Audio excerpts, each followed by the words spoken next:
Pictures. Mr. Miller, yeah? I don't think it's very exciting, but go ahead.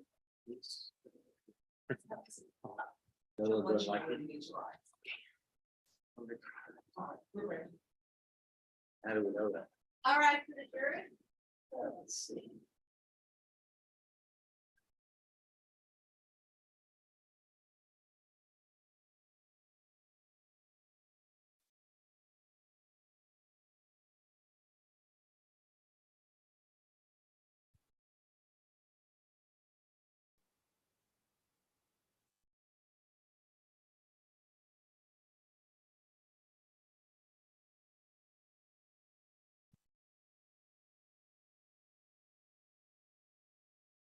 All right, everyone, please be seated. I hope everyone had a decent lunch. All right, state, call your next witness. Kelvin Fragle. Can you raise your right hand for me, please? Do you solemnly swear or affirm the testimony you give will be the truth and nothing but the truth, so help you God? Yes, ma'am. All right, you can lower your hand. Make sure you keep your voice up so that the members of the jury can hear and so that the court reporter can hear. State your name for the record. Kelvin Fragle. State. Um, Okay, Oh, good no, afternoon. I'm Say- saying, giving the state permission to proceed. Okay, so, how do you know Sandy Sanchez? she's my niece. Okay, and, so she's your niece, is she your sister's daughter, or what's the relationship? My wife's sister's daughter. Okay. Are you close to Sandy? Yes. How often do you see her? We would pick her up in school. Well, most of the time she was with us all the time. So pretty much we're really close. We always talk and stuff. Okay, and how often were you seeing her back in 2017, 2018? It was a lot. Okay. And how do you know Mario Morales? I know him through my wife's sister, but it was only like when we got together and stuff like that, but never like nothing outside of that. So What was your relation? supposedly I was supposed to be, I guess, a brother-in-law or something. Okay. Do you know how long your sister-in-law and Mario were married? No, Do you know when they got married? no. Okay. You said you didn't really know him, but did you ever spend a lot of time with the defendant? No, You weren't close to him, no. and you know why we're here today, right? Yes. Did Sandy ever tell you anything about why we're here today? No, but I already knew something was coming. I just didn't know when it was gonna come. 'Cause she did tell me stuff and I just didn't know how Yeah, far. I'm gonna object to further testimony from this person, because he's obviously not a outcry witness. He just said Sandy never told him anything. No, I'm saying Just, today. just 1 second. So with regards to your objection as far as further testimony for the witness, that will be overruled. With regards to whether or not this witness is an outcry, that will need to be established. That's right. So for clarification, the incidents around why we're here today, the allegations, did Sandy ever tell you anything about those? Yes, Okay. When did she tell you? the day that I came, that we were there at the house and she was crying and she said she wanted to talk to me. Okay, do you remember how long ago this was, maybe what year this was? I really don't know the time period or the year or like when it all happened. But was it a while ago? I really can't say how long it was because I really don't know. Like I said, the time period, I'm not sure about the time period. Okay. Do you remember where you were?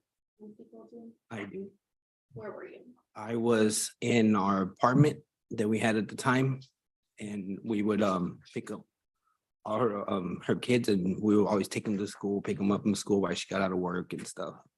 So at that time we were there And then she was downstairs and she was crying and I saw her and I asked her what was, I said, are you okay? And she saw, I just need to talk to you, uncle. Okay, so she was downstairs. Were you also downstairs? Were you upstairs? I was downstairs at first with her. And you just heard her crying. I just saw her face. I knew something was wrong with her. So I asked her, like, are you okay? Like, are you okay? And she just said that she wanted to talk to me, but she didn't want to talk in front of her siblings, I guess. So So then what did you do? we went upstairs and not even before we made it to the room where I was going to talk to her at, she started talking to me on the stairs and telling me the stuff that he was touching her inappropriately and Okay, so you're on the stairs in your apartment. What exactly did she tell you? she said that I'm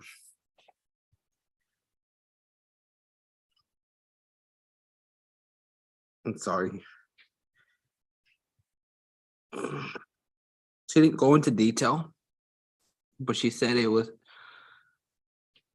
that she was just like shocked after everything was going on, what he was doing to her. And she said that it was inappropriate that he was touching her. Okay, so she just said it was inappropriately touching. Yes. And I didn't push the issue anymore or none of that because like if she wanted to talk to me more about it, like, she could talk to me more, but that time like And it was, and she was crying at the time also when she was telling me all this. So right, and it was unprompted, right? You just heard her crying. yes. Okay. What did you do after Sandy told you? I called my wife. And I told her that Sandy wanted to talk to us. And then after that, I came downstairs and I was angry at the time. And I was also crying too. And my wife went upstairs and they ended up talking. And then her mom got there. And then her mom went upstairs also. Okay, did you talk to Sandy anymore about the About- inappropriate behavior? No, Okay. Did you tell anyone else about it? no. Okay, just Sandy's mom.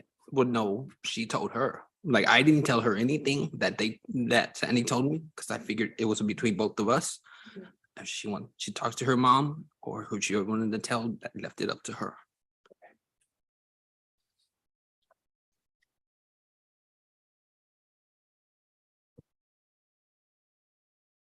Past witness. Defense. Sir, my name is Anton.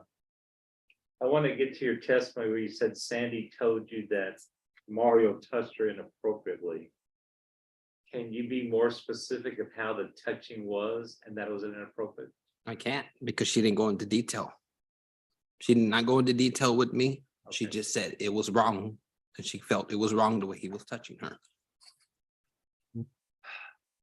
Then, Your Honor, I renew my objection that he not further testifies, clearly not a witness. Sorry, now probably witness. State. Judge, that's the inappropriate touching is at least an allegation of indecency by contact. Whoa. I'm sorry. Could I to have interrupt you. parties, I'm sorry, could parties approach?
Ladies and gentlemen, we're going to take a brief break.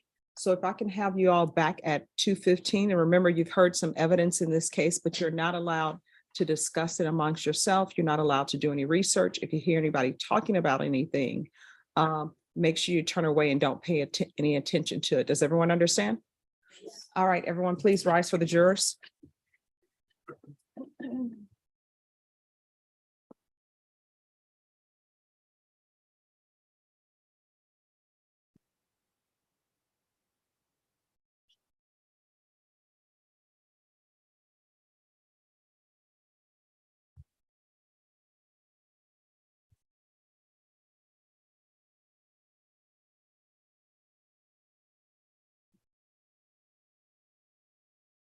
All right, everyone, please be seated.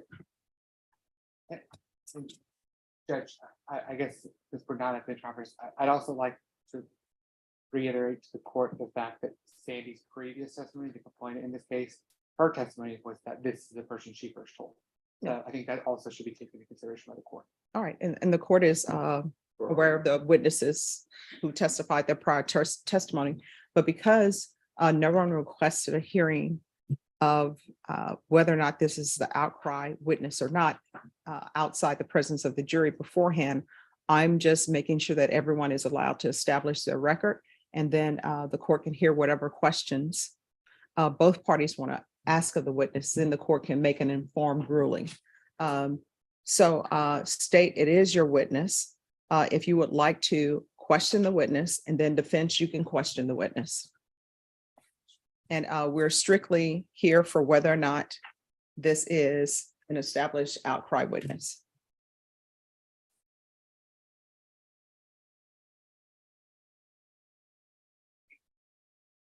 So I'm gonna ask you a little bit more, ask you again about the things that Sandy told you and the surrounding circumstances of that.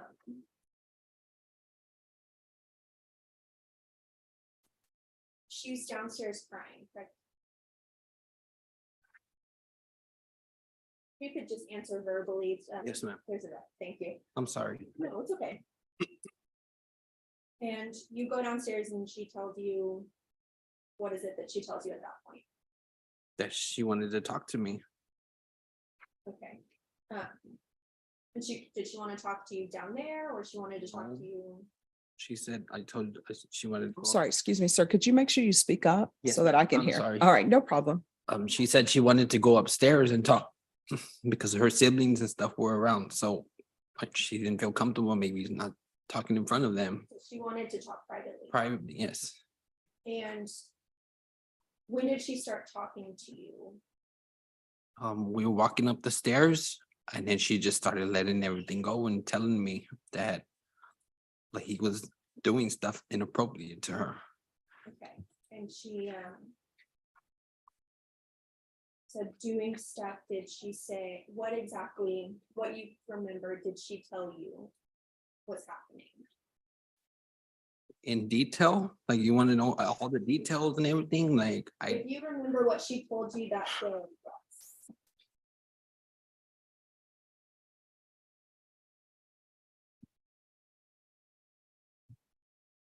I do, but I don't want to relive it in my head. That's the reason why I didn't say anything like in detail what she told me, but that's her story to tell, you know?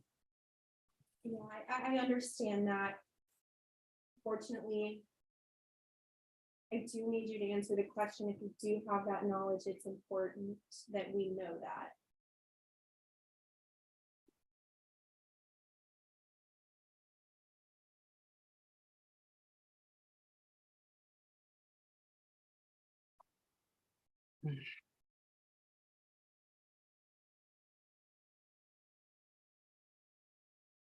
She said that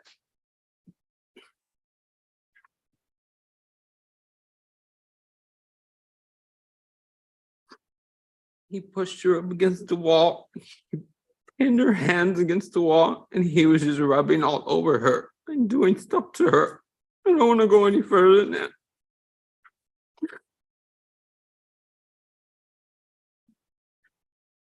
She told him to stop, but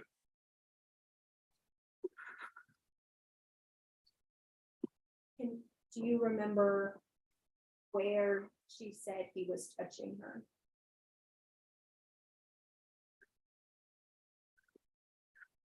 She said that he started rubbing her on her clothes and on her chest, and he had her hands pinned up against the wall, so she couldn't get around him or move around him.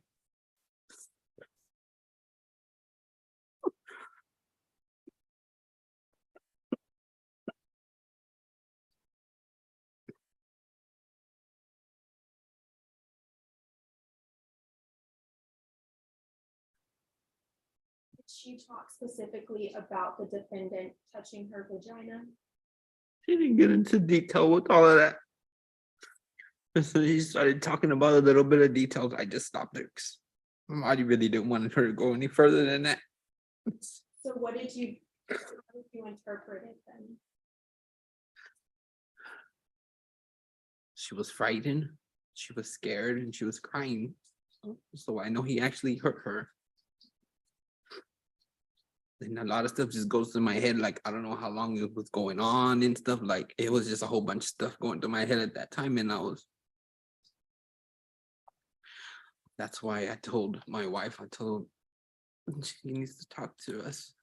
And I didn't even stay up there with them. Objection, no, outside the question that was asked. All right, that would be sustained. And given the circumstances of that conversation, what did you take it to mean when she said he was touching her all over? That he was trying to rape her. The state passes witness. Mr. Fragle, my name's Anton, and I really appreciate you being here to testify because cases that are tried in these courts are very serious. Unfortunately, we have to be invasive sometimes to witnesses and really say, tell us this. Because whatever the this is may be guilt or not guilt. And of course, if Sandy was hurt, you want somebody to be, if Sandy was sexually assaulted, you want somebody to be punished, right? You shake your head up and down. I'm sorry, sir, you're gonna have Yes, to. yes. And likewise, if she was lying for some reason or mistaken, you wouldn't want somebody to be falsely found guilty, would you? Yes. Okay. So we started off with touching inappropriately. She's against the wall, she's got her clothes on, right? Did you know? I didn't ask all that. She just told Did me. she volunteer that her clothes are not on? She said he was rubbing her on her. So I don't know if her clothes were on or not. Like she didn't tell me any of that stuff. Well, is it your testimony she told you that he was Mario was rubbing her through her clothes? I don't know if she had clothes on or not. That's what I'm trying to tell you. I don't know if she had clothes on or not, and I didn't ask her that. She just said And what that. I'm asking is. All what right, did so she wait, tell wait, wait, you? wait. So everyone, I know that sometimes tempers can run high. But the court reporter can only take down one person at a time. So when a question's been asked, wait till the question is finished. You can answer, wait till the answer is finished, and then you can ask your next question. Mr. Hike, you may ask your question. Thank you, Your Honor. Okay. What I wrote down was that Sandy told you Mario pushed you against the wall, holding your hands above her head and rubbing all over her clothes and chest. So did Sandy tell you she was wearing clothes? No, She did. So what, so she didn't say that Mario was rubbing over her clothes and her chest? I'm saying it's her clothes. She didn't tell me that. I'm saying that she didn't tell me she had clothes on or not. I'm saying he was rubbing her. I didn't get into if she had clothes on or not. Like she had clothes on, she had clothes on. If she didn't, I didn't know. But she said that he was rubbing her. I said the clothes. Sir, do you realize you're here to tell us what Sandy told you? Yes, sir. It's not what you think, it's what you know. Okay. Yes, sir. And let's just ask another question. Did you observe Mario do anything inappropriate with Sandy ever, or like between 2011, 2014. Objection, Judge, it's outside the scope of this hearing. Well, I want to know if he's an eyewitness as opposed to an outcry witness. All right, you can ask the question. Did you observe Mario Morales do anything sexually inappropriate with Sandy during the time 2011, 2014? No.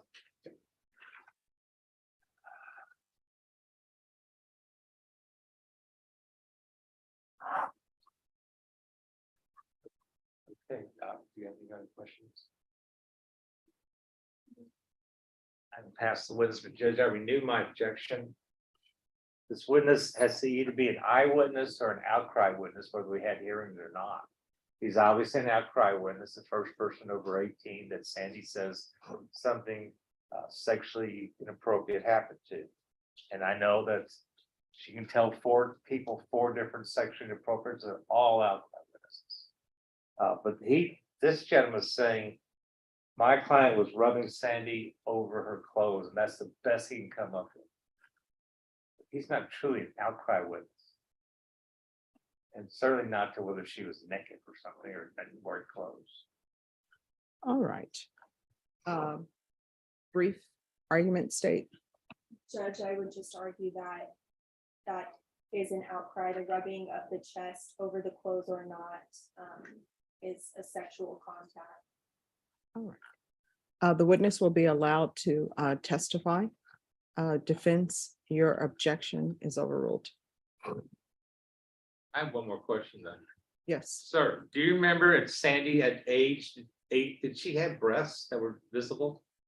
Noticeable? What? Objection, Judge, relevant. All right. Don't look at my niece stop, like that. excuse me. I'm sorry. Just 1 second. The court has made its ruling. The witness will be allowed to testify.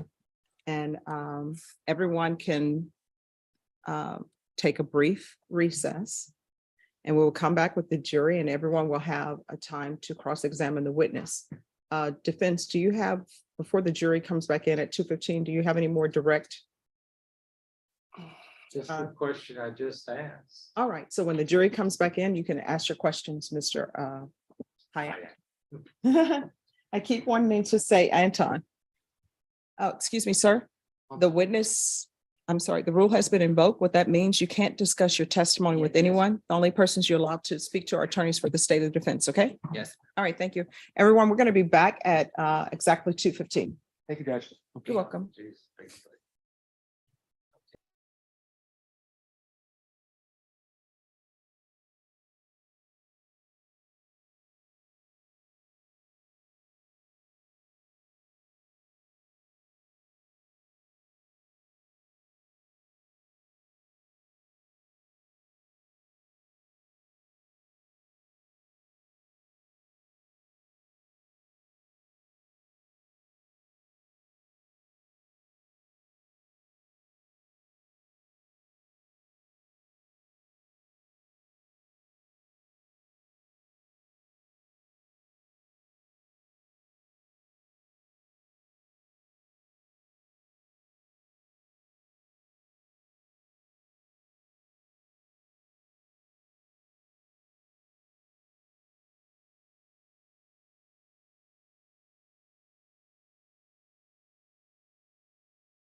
Mr. Longacre? You're on mute, Mr. Longacre. How about that? That is excellent. All right, we have an issue with your client. Yes, ma'am. Your client's scram says that there are violations. Yes, that's my understanding. I haven't seen a report, but that's my understanding. All right, so this is not on the record because this is a compliance hearing. According to this, you're continuing to use alcohol. Yeah, I mean, you're saying negative, but I have a violation date of October 31st. Judge, I told you, We talked about this last time. I made a promise to you that I wasn't gonna use any perfumes, any Lysol. I mean, this Excuse is- me, could you speak up, please, Ms. Martinez? I am innocent. In the name of Jesus, I'm innocent. I don't know why this thing keeps going off. I don't drink. I give you my word. My son's birthday's coming up on the 17th. I mean, I have children, Your Honor. Mhm. I have a job. No, here's the thing. I understand that. put you in a Here's, taxi, here's the you thing. shouldn't. Here's the thing. I understand that people have jobs. I understand that people have children. But I understand also that sometimes, even though people have those issues, they still end up testing positive. So I'm trying to figure out what is going on here. You understand? I do understand. Okay, so Mr. Longacre, Yes, ma'am. all right. Ms. Martinez, in my multiple conversations with her about using products that have alcohol in them, I admonished her, as you did, not to use any. At first, she indicated to me that one of her children was ill and she again used Lysol. She later said, no, it was not Lysol. It was a product she was assured by the pharmacist had no alcohol in it. I'm not sure which is correct.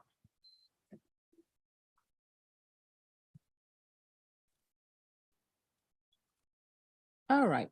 Jess, have a seat. We're gonna get the pretrial services officer in here.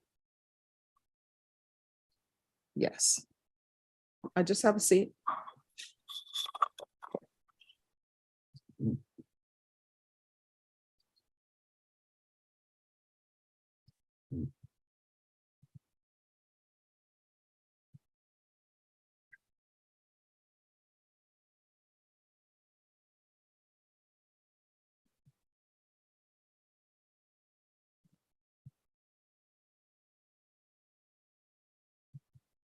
What's the name, Judge? Leslie Lopez.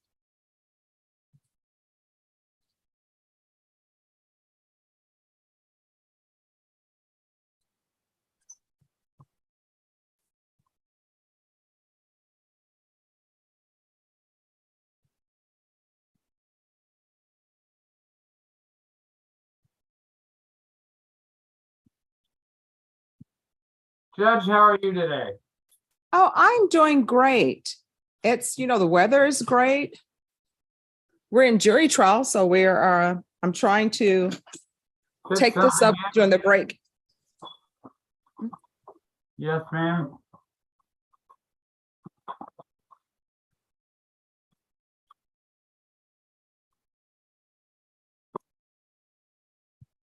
And we're gonna see if we can get the pretrial services officer to zoom in. Yes, ma'am.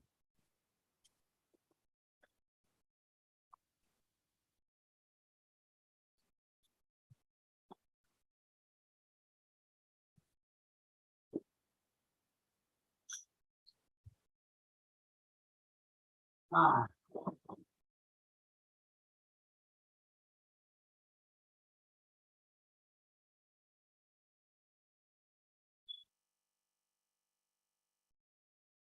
Ah.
Yes.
Just give me about 5 minutes and she'll zoom Okay, in. Thank you.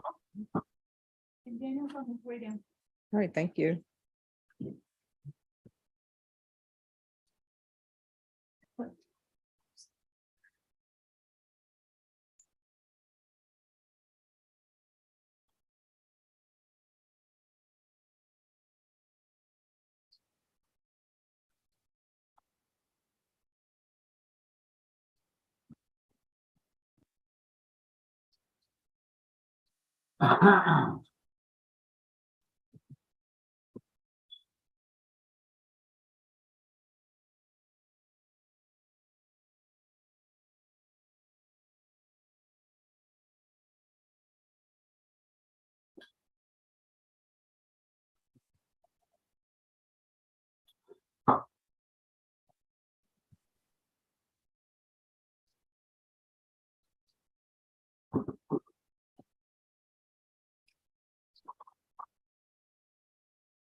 Hello.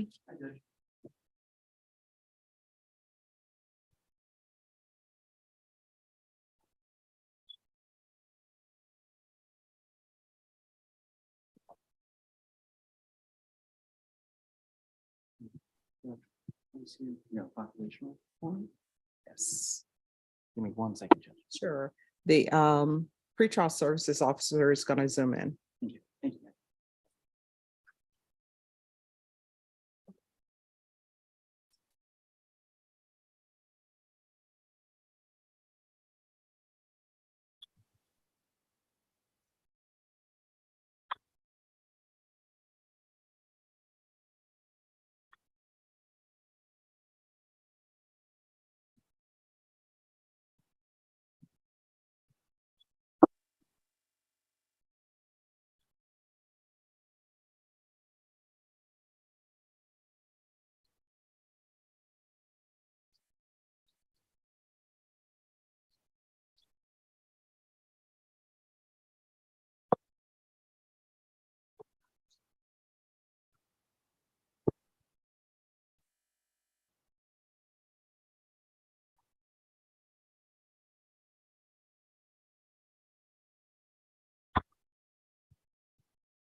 Okay, she's here.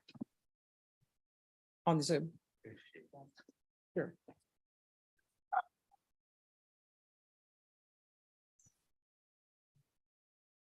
All right. Ms. Lopez? Hello, yes. Yes. You can come forward. On Miss Yvette Martinez, has she had any more positive tests? Let me take a look here. Let me see if we received her last results. And it will be since October 31st.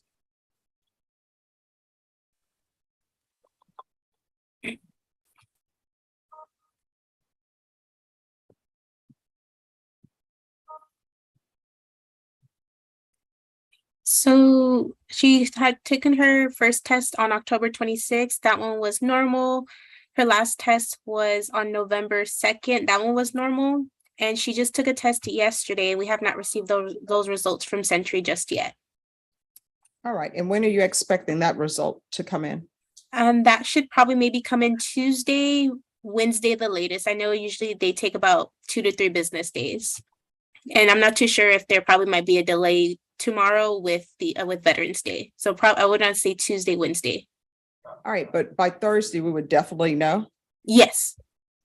Excuse me, Ms. Lopez, has Ms. Martinez taken a UA in the last couple days?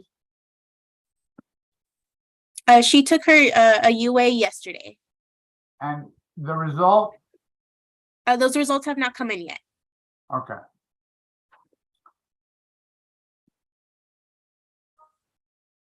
All right, so what we're gonna do is, Mr. Longacre, Yes, ma'am. we're gonna come back on November 17th, because I'm being told all those results will be in. Is that correct, along with the UA? Yes, with the UA results from yesterday, they'll be in by Thursday. All right. And I'm going to want you to make sure you do a UA on her on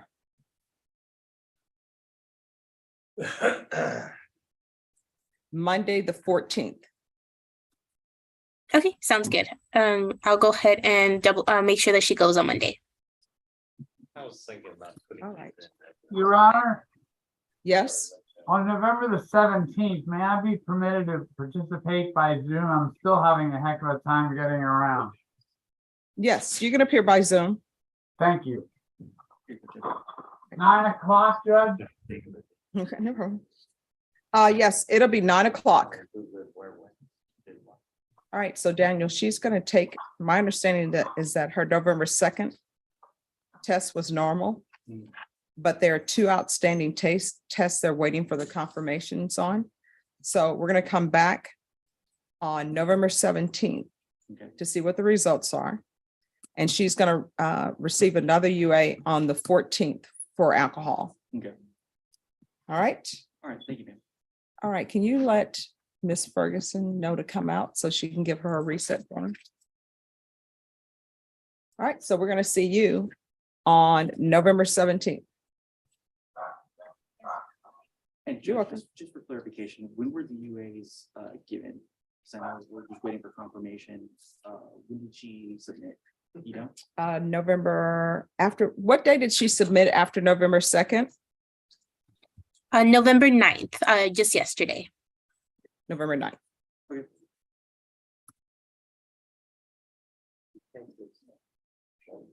Somebody texted me, hey, there's a VR rain down here. Appreciate that. There was a good chance I walked out the office. I was about to come down and put wrong. Oh, that's Completely wrong color, and I was like, wait a minute. all right. So Ms. Lopez, she has your contact information, so she's going to be in contact with you, okay? Thank you so much for zooming in. You're welcome. Thank you, Judge. You're welcome. And Mr. Longacre, we'll see you by Zoom on that day. Thank you, Judge. May I be excused? You may be excused. Thank you. And Ms. Martinez, you need to remain in the courtroom till you get a reset form. Thank you. Thank you. And Deputy Laura, we're ready to bring them back in. And State, can you have your witness take the stand? Thank you.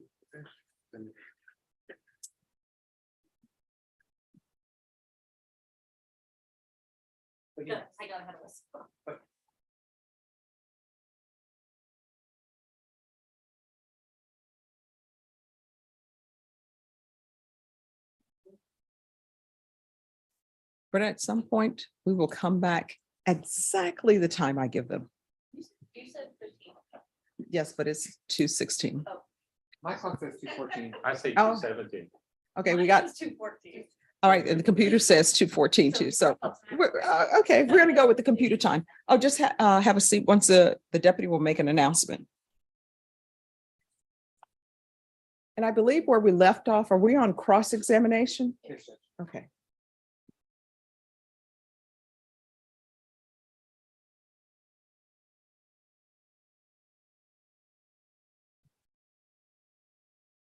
You know, for some reason, it doesn't feel as though we're close to the weekend, does it? It feels like a Monday with good weather. On Wednesday, so it's a result. Ah, okay, I'm gonna go with that.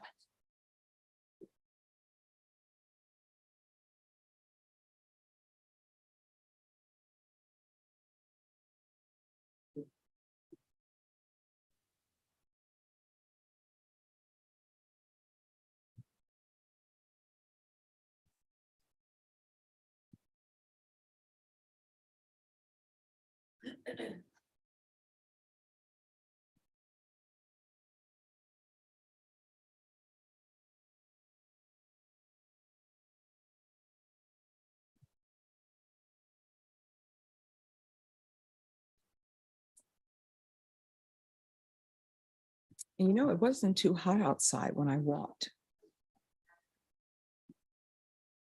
Don't do that to me. Last time they said it was gonna be cool and rainy and hail, I wore a sweater. And it only rained for about a half a minute and then it was hot. And I was sitting outside. Telling you what I heard. Okay. All right, if I wear a sweater tomorrow and it's not cold, I'm calling all the people who said it was cold. I need a t-shirt. You wear a sweater here, you're doing wrong. Yeah. Oh, okay. We'll see. Yes. All right. For the third.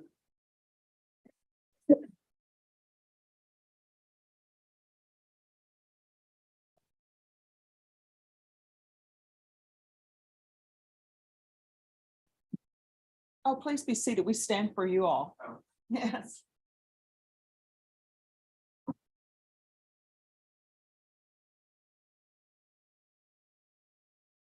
Ah, you guys are switching up on me.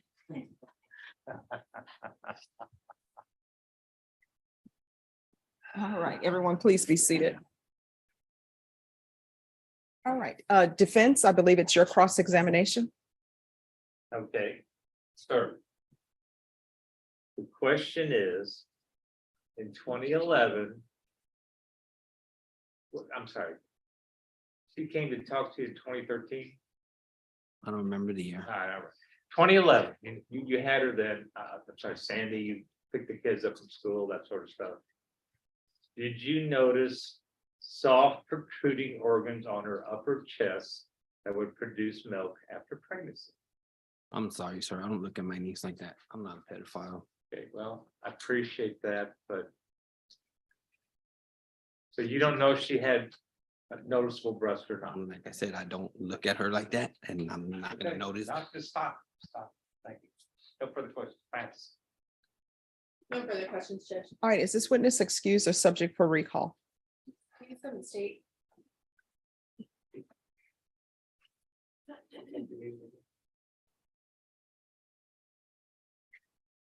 He can be excused, Your Honor. All right, the rule has been invoked. What that means, you can't discuss your testimony with anyone. The only persons you can speak to are attorneys for the state or the defense. Do you understand? Yes, ma'am. All right, you may step down. State, call your next witness. I renew my objection to this witness. He is not an outcry witness and not a direct witness. Anything he says is not relevant to this case or this project of an outcry witness or help the jury determine if anything happened. And I ask that you instruct the jury to disregard his testimony. All right, that objection will be overruled. Okay. Thank you. I ask that you grant and instruct a mistrial. All right, that will be denied. State your next witness. The state calls Dr. Spiller.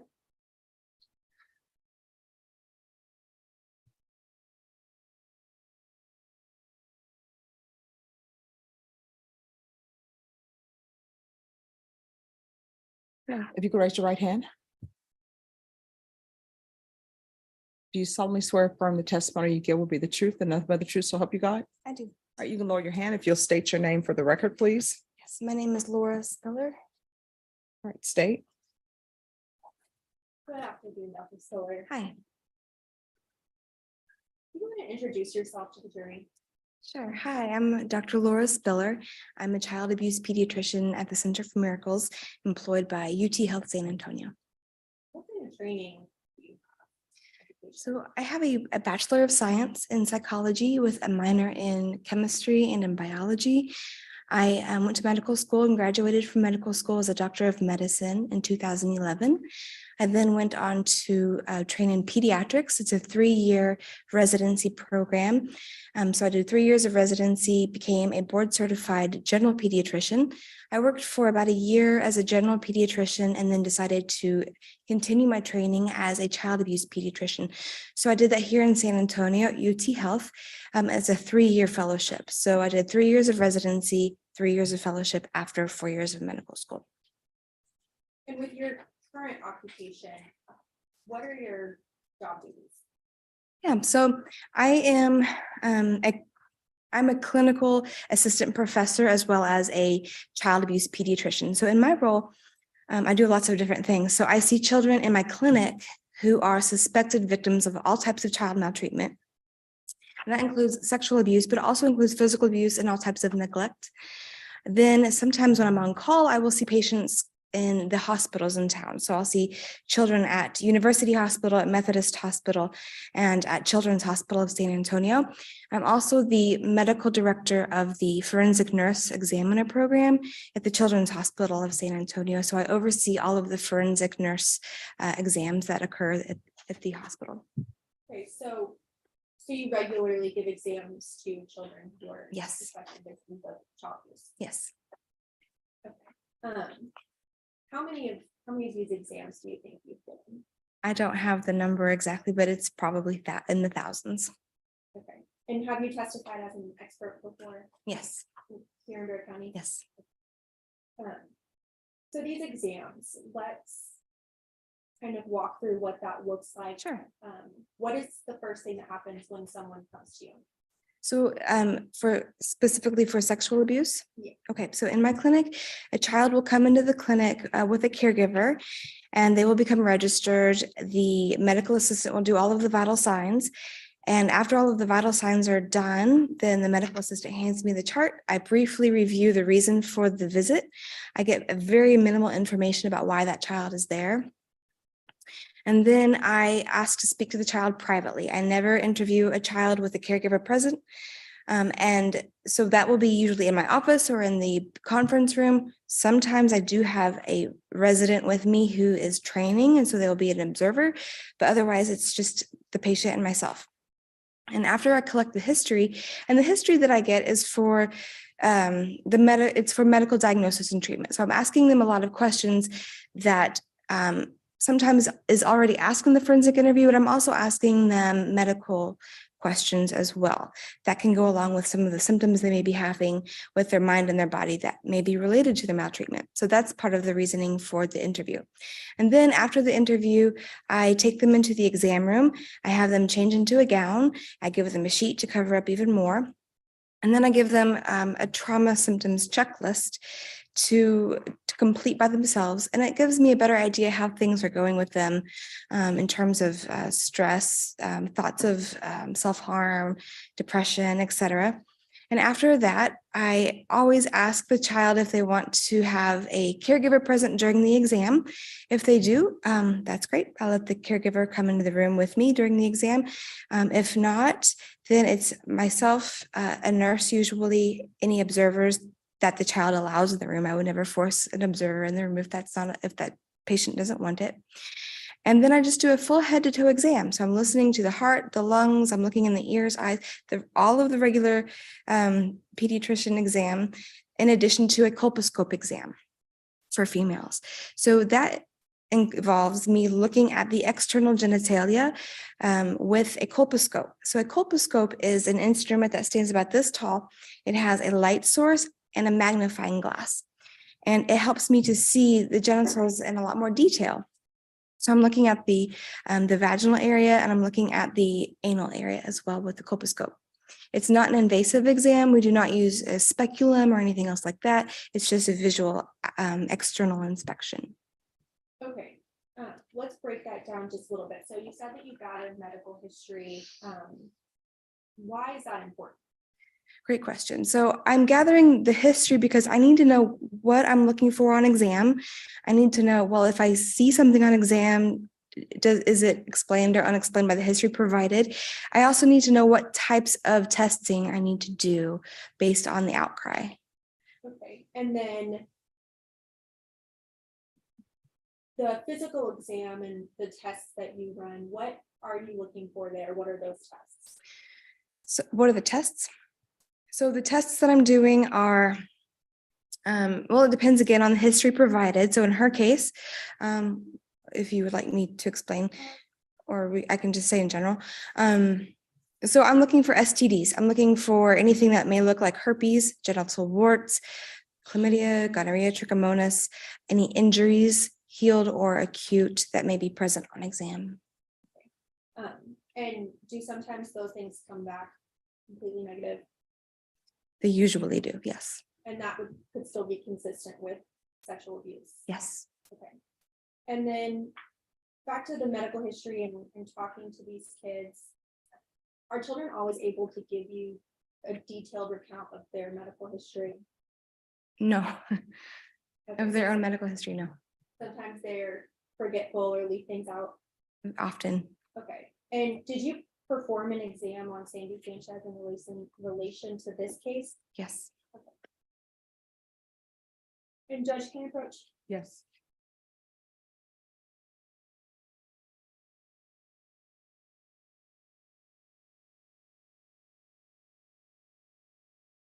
I'm handing you what's been marked States Exhibit 8. Do you recognize this?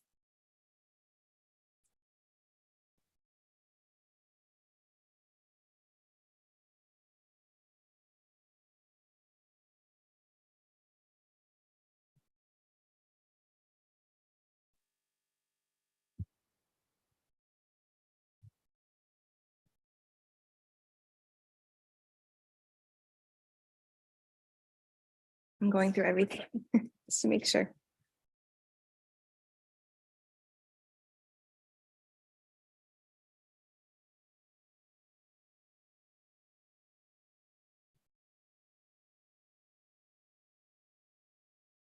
Yes, this is the medical record that I completed in addition to her lab values. Okay, so you created this report. I typed this section of the report. Yes. Okay, and then, so Judge, at this time, the state would, hang on, I'm just gonna- Yeah. The state would move to admit States Exhibit 8 and tender to defense for any. Object, Your Honor, to be bolstering, we have the witness here to testify. She doesn't need a report entered also. So what is your objection to state's exhibit number? Bolstering, That'll be, all irrelevant, unnecessary. right, that'll be overruled. Okay. So Judge, is Exhibit 8 admitted? Yes.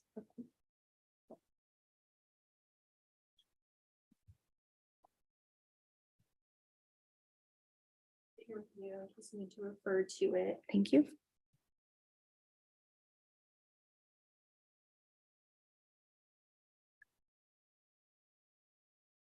Okay, so for your exam with Sandy specifically, let's walk through that one. You said first when she gets to you after they take, basic information, you ask about medical history. Yes. Okay. What did Sandy tell you about her medical history in this case? Are you talking about the reason for the visit? The Yes. medical history? Okay. So I asked I asked her about things that may have happened to her body that has ever made her feel weird or uncomfortable. And that's when she started to tell me about what had happened with Mr. Morales. Okay, and what was that? Well, she said that something started around second grade and that it started when she remembers sitting on the couch next to Mr. Morales and he had something on his laptop next to her and she looked over at the laptop and he was kind of showing her what was on the laptop. And she said she didn't really recognize what it was at the time because she was only 8. She had just started second grade. But now at the time that I did my exam of her, she now realized that it was actually pornography that he had there next to her on the screen. And I'm gonna stop you briefly. How old was she when we were given this exam? She was 15 when I saw her. And you can continue. Okay. So she said that he was watching pornography and he asked her, "Hey, do you want to see?" And then he told her to take off to take off her pants and wait there on the floor. And then she said that he went to his room and he came back and he wasn't wearing any pants. And she said from there he inserted his penis into my butthole. She says, I was on my stomach and all I can remember is that it hurt. What did you ask next regarding the instance? Okay, so after she told me about the that contact with the penis into the anus, I asked if did his penis ever touch you anywhere else on your body? And she said it went in my mouth when we had moved into the new house. And then she went on to say that he said to her, "I need you to do something for me."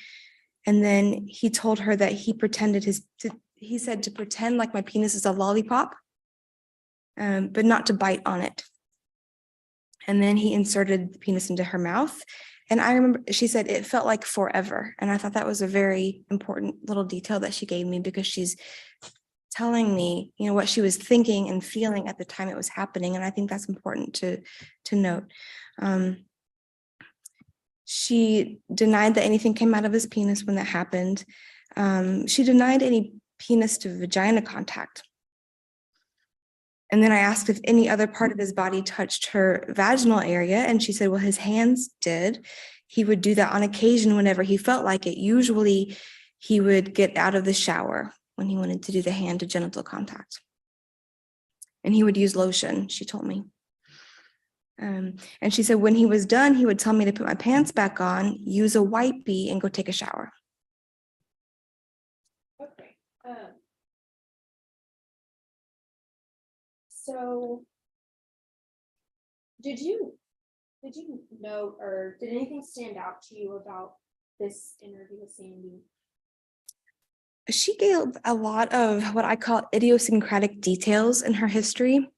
And so those are the types of details that children can give. They don't always give these types of details, but they sometimes do. And these are details that are more sensory. So this is information that a child is giving about what they remember, thinking, feeling. So sensory details that only the child can describe if they experienced that event. So she gave a lot of information, like when I said, it felt like forever. She's telling me how she was feeling and thinking when it was happening. The thing about the lollipop, that's something that she could only say if that had been told to her. And then there is one description about his genitals that I thought was telling. She said, all I remember is that there was a lot of hair and it felt weird in my mouth. So those are details that she's giving because she actually experienced that event.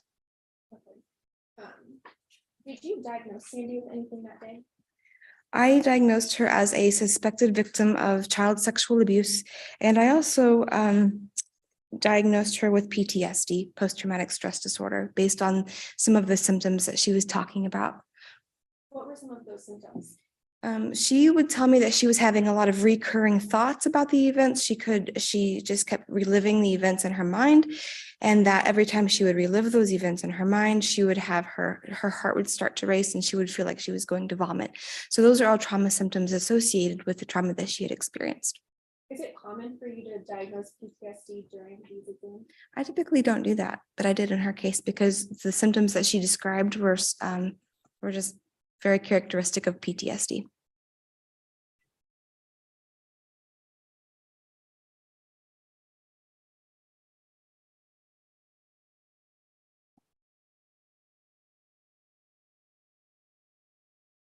So the exam and the test run,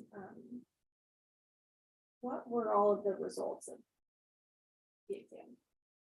So on her physical exam, she had no abnormal findings. So she had no defects in her genital area or her anal area. And I did test her for HIV, for syphilis, hepatitis. And then I did swabs of her throat and her vagina area and the rectal area for chlamydia, gonorrhea, and those were all negative. Okay. And all of those things being negative, that's consistent with sexual abuse, right? Yes, in fact, in around 95% of cases of known sexual abuse, when we know someone has been sexually abused, 95% of those cases are going to have a normal exam. It's very rare for us to actually find injury or an STD in non-acute sexual abuse cases. So I would expect a normal exam in this case. Why is that? That's for a lot of reasons, because that's a great question. So if tissue is damaged when something goes inside of it, it heals very quickly. And so my exam of Sandy was several years after the abuse started. And so I wouldn't expect there to be any visible injury at that time.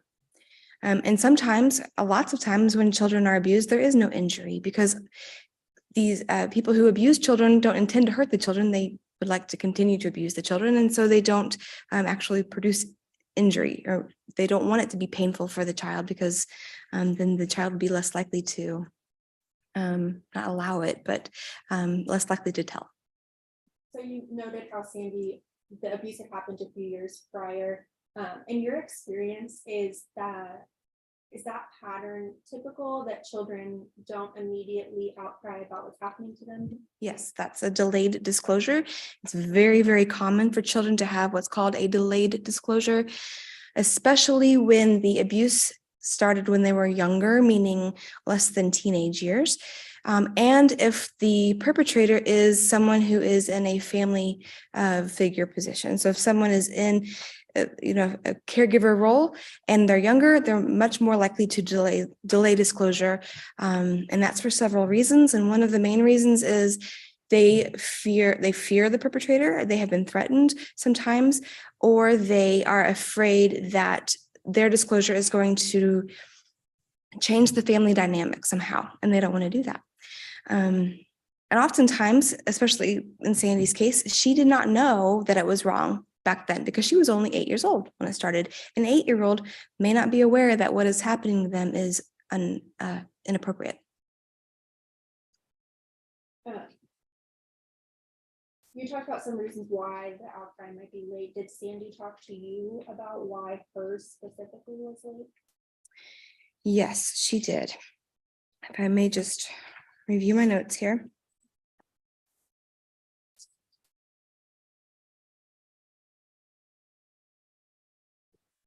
I asked her why you didn't tell someone earlier, and she said, well, I didn't know it was wrong when I was younger. And then she noted a time where there was an opportunity for her to be asked if anyone had ever abused her.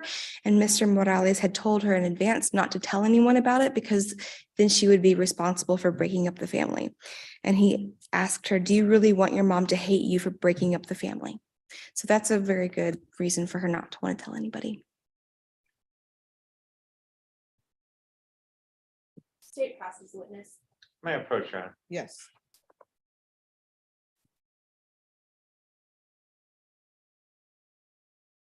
I have your report, please. Hey, Todd, you need a copy? I can give you a copy. Oh, man, making it up. I don't know what you're doing. I don't. Just give me a moment, Judge. Sure. By the way, my name is Anton Doctor. Hello. I hope you realize I'm obviously the defense attorney.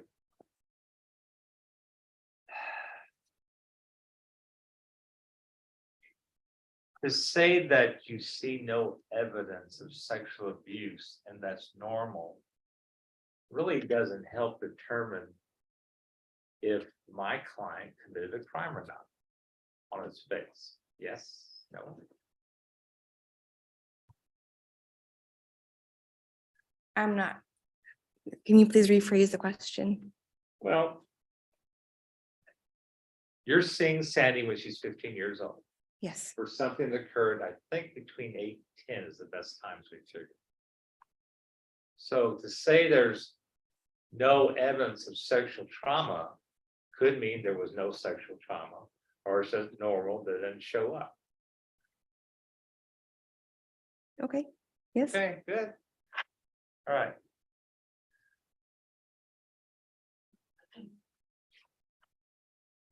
Other brilliant questions. Did you see a picture of Sandy nude, physically nude, when she was 8 years old? No,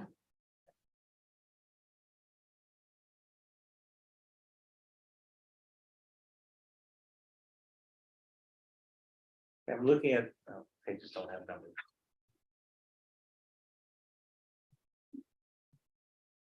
It's past the numbered pages, past 5. I guess we page 6. The we've written amounts at the bottom of page, what I call 6 and 7 of 7.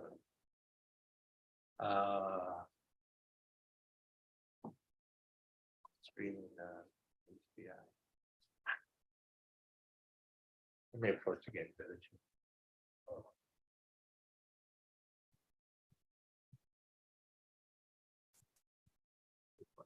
okay, mhm. I call that 6.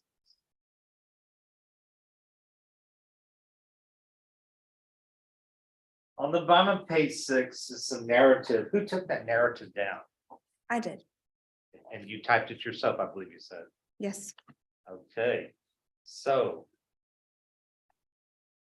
When you're taking these actions down, do you realize there's a context to them that may be useful in court? In other words, if Mario steps out of the shower in his own bedroom, someone comes in there that maybe should or shouldn't or not or whatnot, but there's a context to that.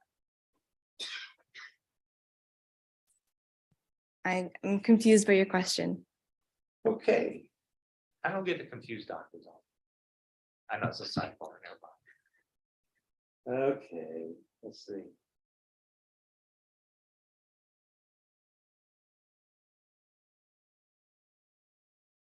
Okay, right in the middle of that paragraph on 6, because of what Mario did, he raped me. I was around 8. How was she raped? Well, the information about the contacts is, if you read on, she tells me about the types of contacts that happened.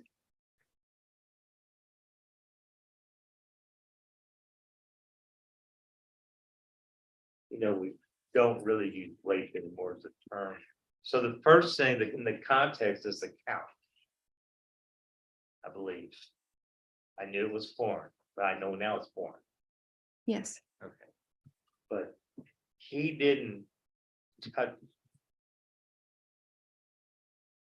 Okay, says he took off his pants, put his penis in her butthole. She was on her stomach and it hurt. But did she tell you why no one else, why there was no one else in the house that observed anything? not that I documented. Did she tell you if there's anyone in the house that could have observed anything or heard something? No, When she said it hurt, did she tell you if she cried out or not? no, Now, we know he didn't put his penis in her vagina. Did you ever ask her how she knows what a penis is?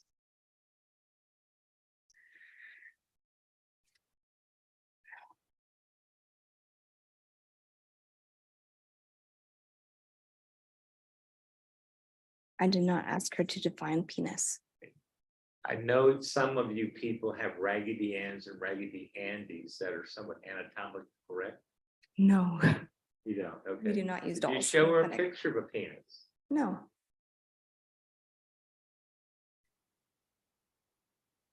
Well, it's good that he didn't put his penis in her vagina, excuse me. It's good that my client didn't put his penis in her vagina, but how do we know if that's true or not? She doesn't know what a penis is.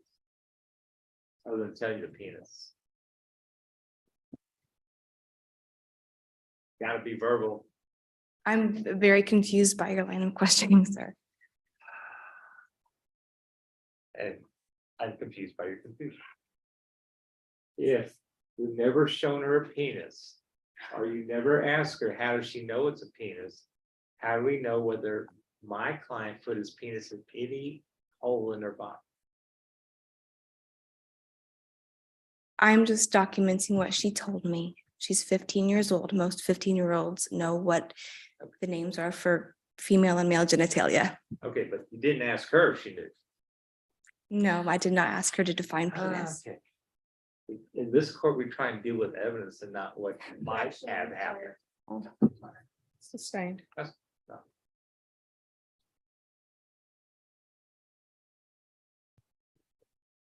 And then she said he always wanted her to wipe herself off, take a shower. Is that correct? That's what she told me. All right. And she didn't tell anybody till she was 15, apparently. Is that correct? To my knowledge. About, yes. Okay.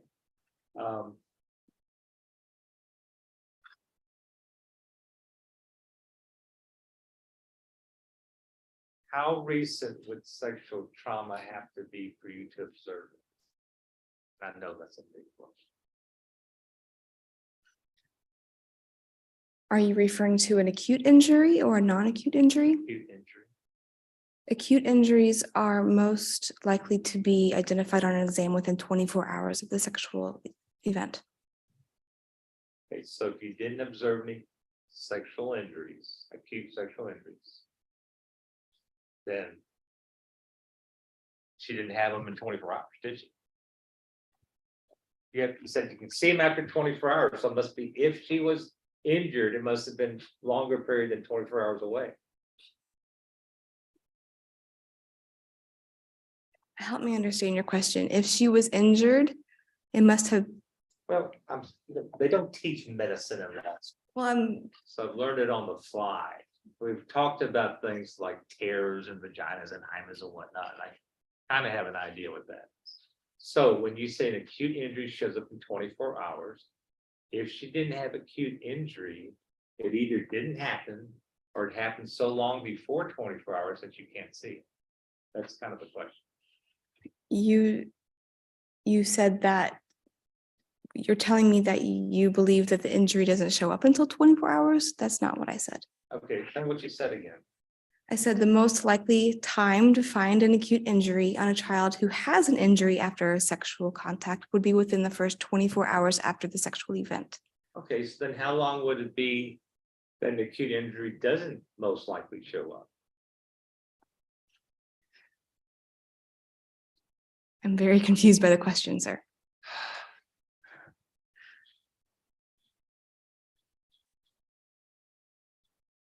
Okay, let's just go back to, it's normal to have no evidence and leave it at that.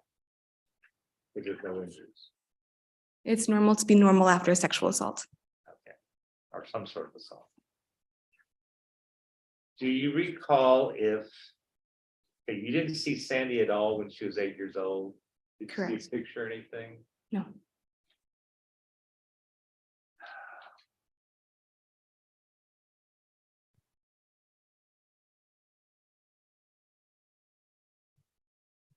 I'm gonna pass the witness back. State, Which the state has no further questions. is this witness excused or subject for recall? Witness excuse, Your Honor. Thank you, doctor. Thank you. State excused? Excuse me, the state. All right, the rule has been invoked. What that means is you can't discuss your testimony with anyone. The only persons you're allowed to speak to are attorneys for the state of the defense. Yes, ma'am. Thank you. And if you'll make sure you leave the exhibit with the court reporter, state, call your next witness. State calls Detective Bearden.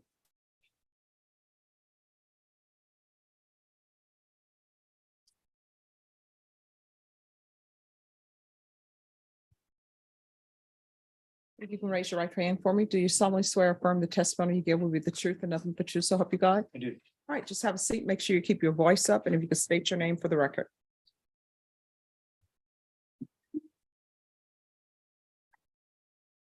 My name is Detective David Bearman. I'm with the San Antonio Police Department Special Victims Unit. My name is spelled David Bierman. State, Good afternoon, Detective. You said that you're with which department? With the San Antonio Police Department Special Victims Unit. Okay, and what are some of your duties in that role? Okay, well, first of all, I've been a policeman for 27 years, but I've been assigned to the Special Victims Unit for the last 11 years. And in the last 11 years, I've handled 99% of my cases have been child sexual assault cases. And so in that realm, I gather evidence to develop cases for the prosecution. Sometimes there are no cases to make because, you know, evidence shows that there's nothing really happened. But then there are cases that I determine that there's enough probable cause to send forth to the DA's office. So do you want me to proceed with my duties? Yes. Well, I'm gonna object to just pure narrative, but you can go ahead. all right, so is your objection to narrative? Yes. All right, that'll be sustained. So how do cases usually get assigned? All right, so there are a couple ways, but the primary ways that I would receive a case would be an officer would be out in the field, and let's just say a traffic accident happens and he responds to that traffic accident. Now, if there's a criminal element in that accident, like a drunk driver or something like that, it would be forwarded to a detective. Now, it just doesn't go straight to a detective. It goes to the sergeant or that unit, and the sergeant of that unit will divvy them out to each detective. So this was a unique case because the facility that I worked at is called Child Safe, and that's a child's advocacy center. And I was housed there at the time. And one of the staff members of the Child Safe, the family support specialists is what they are. They came back to me and said that a mother had called them and said that their child was sexually assaulted. And because I'm housed there, I said, you know what, I'm just going to go ahead and do the whole report. I'll write the report up and I'll assign it to myself, and I'll start conducting my own conducting the investigation of the case. Okay, but that's not usually how it works. Usually it would be assigned from the sergeant. Normally it is, yes. Normally the officer will respond in the field, send it over, and the sergeant would divvy them out. They usually do like 3 at a time. So I'll get 3 cases and then I'll have them the whole week to work them. And you said you were housed at Child Safe. Yes. Why is it that you were housed there? Oh, so, well, I guess is kind of make it easier. A lot of we have to observe forensic interviews. So my duties at Child Safe involve collecting statements and items to develop a case. And one of them is a forensic interview. So being there on site helps assist in getting that process moving forward and faster and getting through it quicker, obviously. But that would be one reason why I was housed there. The other one is that we were under a grant where the grant allowed for 2 SAPD detectives, and there are also 4 county detectives that were also housed there, I think under the same grant. But we didn't work together. But we all handled our cases there at Child Safe. Okay. First came across. You're good. You first came across this case because they called you, they were there at the time, and so you just took it upon yourself to initiate the report? So I believe a call came in and I called the mother and I gathered the information and determined that, hey, we need to do a forensic interview. So one was scheduled, and I believe it was like March 12th is when we scheduled the forensic interview to be conducted. And that's really after the police report, the investigation starts. Okay. So let's start there. What's the first thing you do as part of the investigation? So we determined that a crime has been committed. And so once that's established, then we need to figure out what elements of the offense are needed to show which crime has been committed. And in this case, I determined it was an aggravated sexual assault of a child. I'm gonna just stop you briefly. What is it at that point that got you there? What had you learned, or what had you Okay. come across? So the report came through, and contacting the staffer and the mother, she indicated that her daughter was being touched by a suspect inappropriately. And we didn't have a whole lot of details to go on, but it was enough to initiate the report and start an investigation. And so as the investigation progressed, I learned that there were more details to explain that actually a sexual assault had happened. And in order for a sexual assault to have happened, it's the penetration by any means of a mouth or genitals or of one person or the other. Okay. So you make that determination. What do you do next?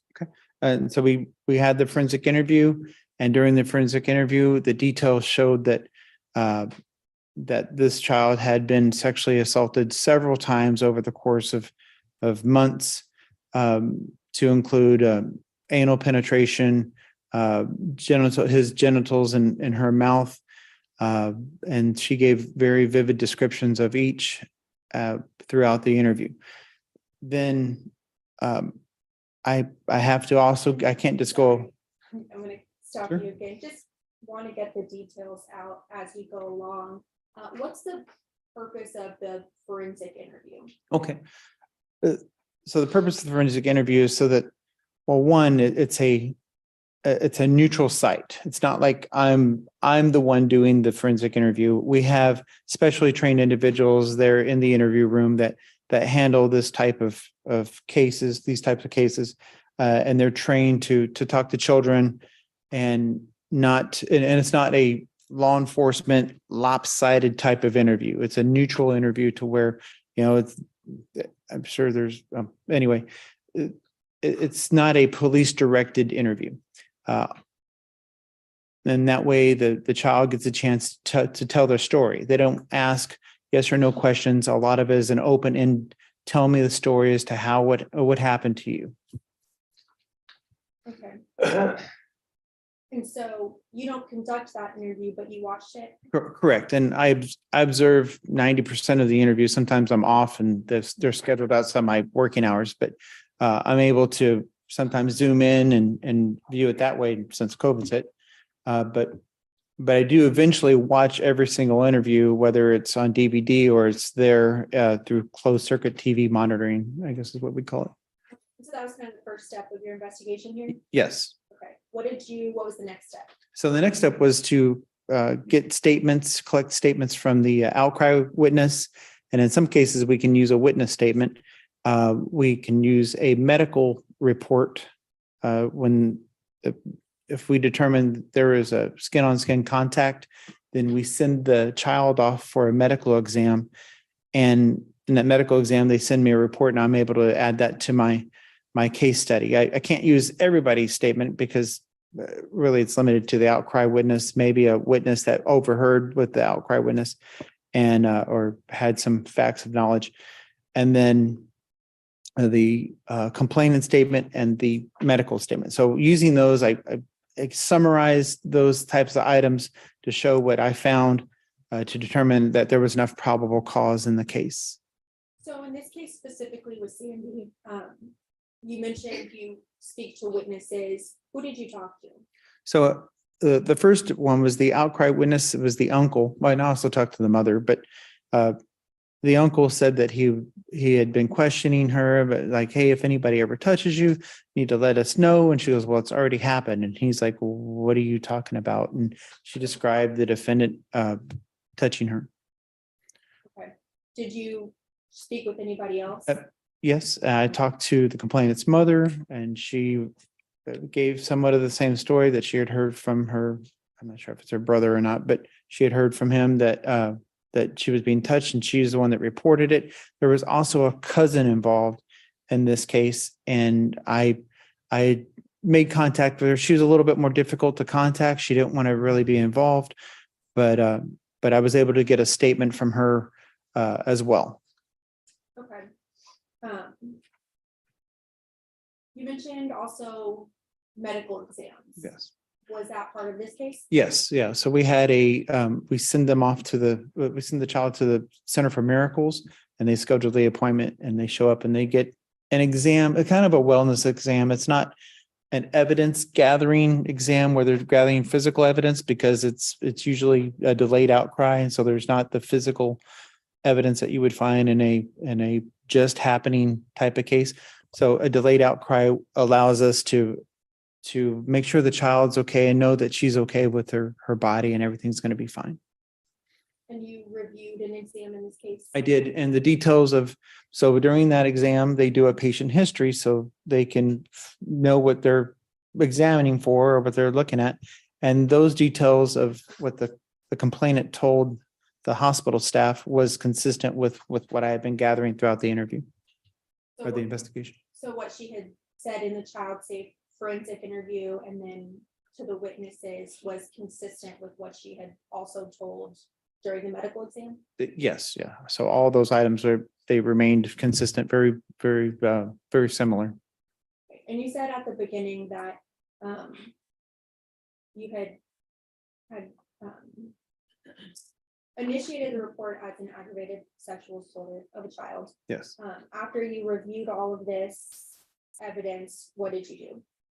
So I put together a guide of such to send to the prosecution, and it's called a prosecution guide. So that way the prosecution kind of has a guideline of where all the items that I've gathered, here's the guide or the roadmap to follow as to what I found and to prosecute the case, which is sent over here. It goes before a grand jury and there's an indictment and we end up in a trial-based setting.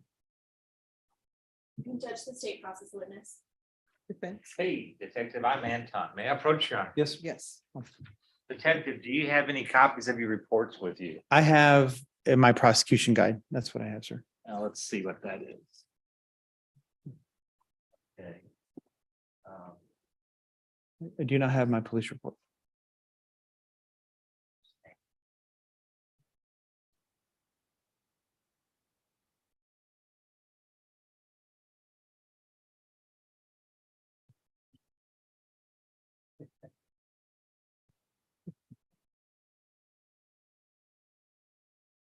I know I marked your copy because I'm gonna hold the other one, but if we need to switch them out, that's fine. No worries. Okay, this number one is a prosecution guide. Okay, and even though it's not marked, this is what you're talking about as being your report. If I see it. Sure. Yes, my name's on this, so I remember. Would you like me to leave that with you, even though I don't have any questions on it? No, that's okay. Okay. Well, if you need it back, just say something. Yes, sir.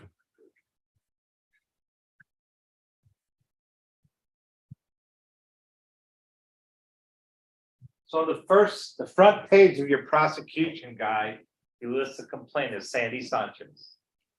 Yes, She's already testified. I don't know if you saw her or not. And you were talking to her. This report is dated on the 2019. Now, why is this report coming to you in 2019 from an event that occurred 2011? okay. So in my profession, we get delayed outcries. And sometimes the child, it was either threatened or just didn't feel comfortable talking to somebody until, and a lot of my cases end up with like them going over sex education at school. And all of a sudden, they realize that, hey, these touches I've been receiving are not the touches that I should be receiving. And so now they got to tell somebody. Well, in this case, it just so happened, uncle had asked her some questions and it happened to be, she was not going to tell anybody and somebody asked the right question and she decided to tell. So it's a delayed outcry is what we would call it. Okay. And you realize the delayed outcry doesn't help the defense at all. I don't understand what that means. That's the amount of time that happens after an event. So when it comes to be told, there may be memory loss, evidence loss. Yes, there's evidence loss. Yes. Not picking on you. All right, and you list on the same page of this Defense Exhibit 1, you list an outcry witness, good old Kelvin Fragle. And I looked through here to where you talked about, I guess it's on page, it's like page 3. You talk about the outcry witness, but All you say is that provide information. The Page defendant 3. would do stuff to her. The defendant would do stuff to her. It's kind of in the middle of document number 3.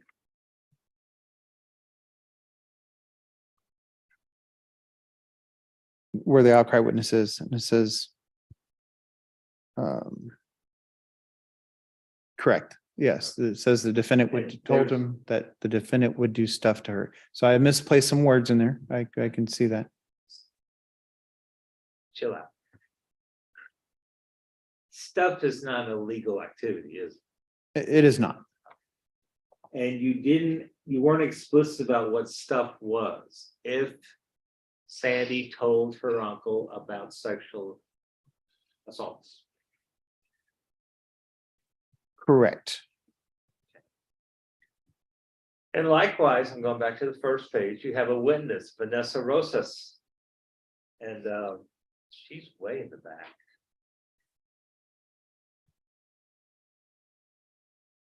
I think she's the next to the last page. Yes, Okay, we're there. like the last 3 pages. Okay, let me approach you again. Thank you. Second. Is that okay, Judge? Yes, Thank you. and counsel in defense, you're allowed to move back and forth without asking permission. Oh, okay. All right, I'm gonna hand you what is my copy of Fence 1. And this is Rose's statement, and I got this part here kind of marked off. Okay, I can see. that. That's what I'm trying to key in on. All right. And what is Rosa saying?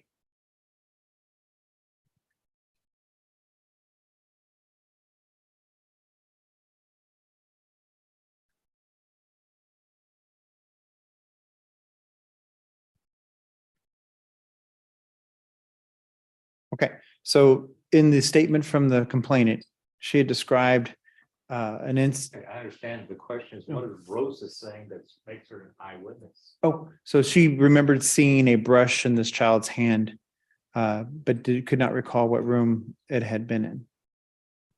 And is the child having a brush evidence of sexual assault? No, So Rosa's really not a helpful witness, is she? correct. And Uncle, I get his name wrong, Fargo is not a helpful witness. Well, He didn't have anything to report, but Well- stuff. he said stuff, but later on, he clarified in other areas that it was sexual stuff. You are correct. Okay, and any reason you just sort of didn't include that in this state's exhibit 1? And I think I was repeating something from his statements that he put in there. Yeah, I'm not trying to pick on you, No, no, no. detective, excuse me.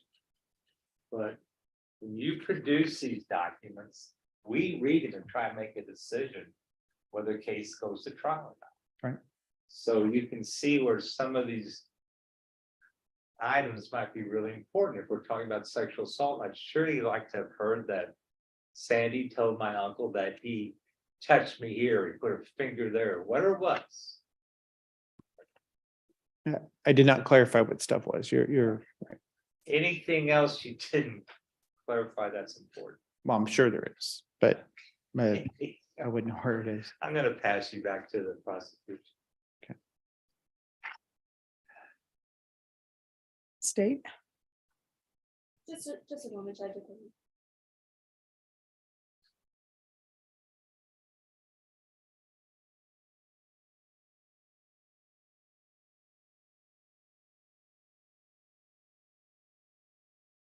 There's no further questions from the state. all right, is this witness This- excused? I'm sorry, just one. When officer, detective, when you said that Sandy got a forensic interview, is that a sane? No, sir. The forensic interview is the audio statement that she produced there at Child Safe. No, no further questions. You may be excused. Excuse from the state, Judge. All right, the rule has been invoked. What that means is you can't discuss your testimony with anyone. The only persons you're allowed to speak to are attorneys for the state of the defense. Thank you. State, call your next witness. Your Honor, at this time, the state rests. Ladies and gentlemen, I'm going to give you a break till 2:30. And then we will come back. 3:30. See, I'm seeing if you guys are still awake. All right. So 3:30, and now I need to see my ophthalmologist because I'm looking at the clock at the back. Remember what I said, make sure you have your badges displayed. There are still people walking around at the courthouse. If you hear anything about this case or see anything, turn it off. Don't pay any attention to it. You're not allowed to do any research. Do not begin your deliberations. I'll let you know when it's time to deliberate. Everything that you need to know about this case will come from when you're inside the courtroom. All right. Everyone, please rise for the jurors.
Oh, do you care if she sits in through opening statement, or do you want her out again? Because she's in the room. Oh, No, it's fine. yeah, you can stay.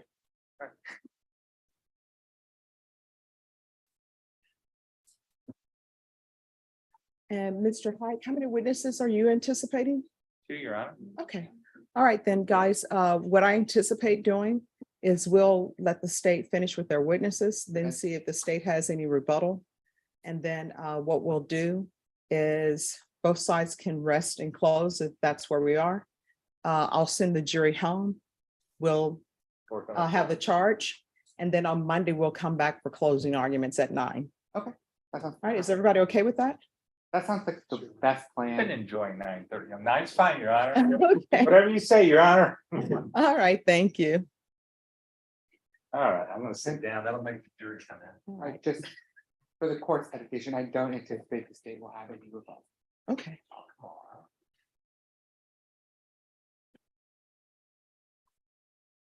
And Mr. Hike, if you need it to be later than 9, just let the court know. Mhm. Just gotta make sure I miss all those 12 Monday settings I have. Ah, okay.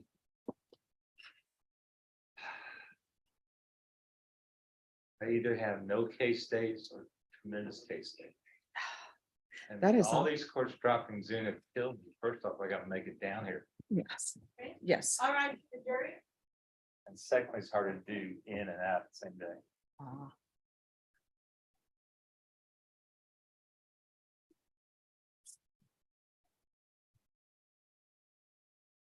Please be seated.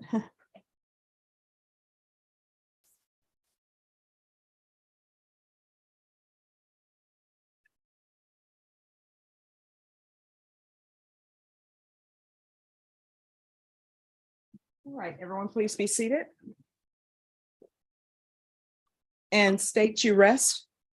That's correct, Your Honor. All right, defense, do you have any opening statements? Yes, I do, Your Honor. All right, you may proceed. May it please the court and learned counsel, ladies and gentlemen of the jury. I get to make an open statement. It's sort of interesting because you've already heard one defense witnesses. You're gonna hear the rest of the day. Each case has its own little cadence of these, like I told you. We all feel sorry for young people. Hearing that it doesn't matter when, the dilemma is normal, how to kill her. I look for that smoking gun all the time. So you're gonna hear 2 more witnesses come up and say, no, I didn't do it, Sandy. No, we weren't living there when we could have done it. That's basically our defense. It's not gonna be a long thing. I'll just ask you to continue listening as well as you have to the trial so far. I'd like to call Josie Trevino. All right, Ms. Trevino. Come on up, you're gonna sit over there. Give me that little picture again, do you have it? Yes.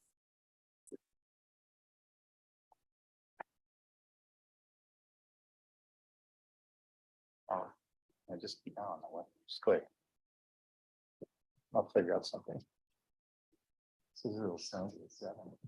It's the tiger. Cutie. Can you raise your right hand for me, please? Do you solemnly swear or affirm the testimony you give will be the truth, and nothing but the truth, so help you God? I do. All right, you can lower your hand, have a seat, please. State your name for the record, but make sure you keep your voice up so that the jurors and the court reporter can hear. It's Josefina Trevino. All right, defense.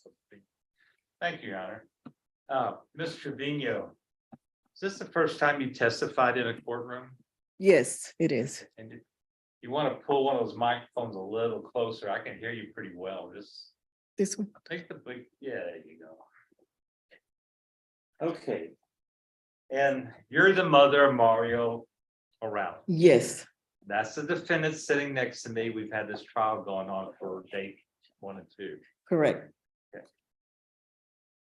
And you know your son took a plea years ago for indecency with a child. Yeah. Yes, And he's at least charged with that again now from Sandy.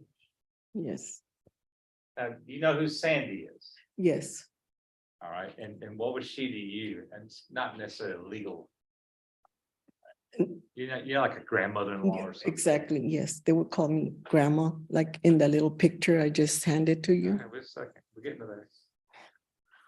Okay, and did you know the other children? Yes,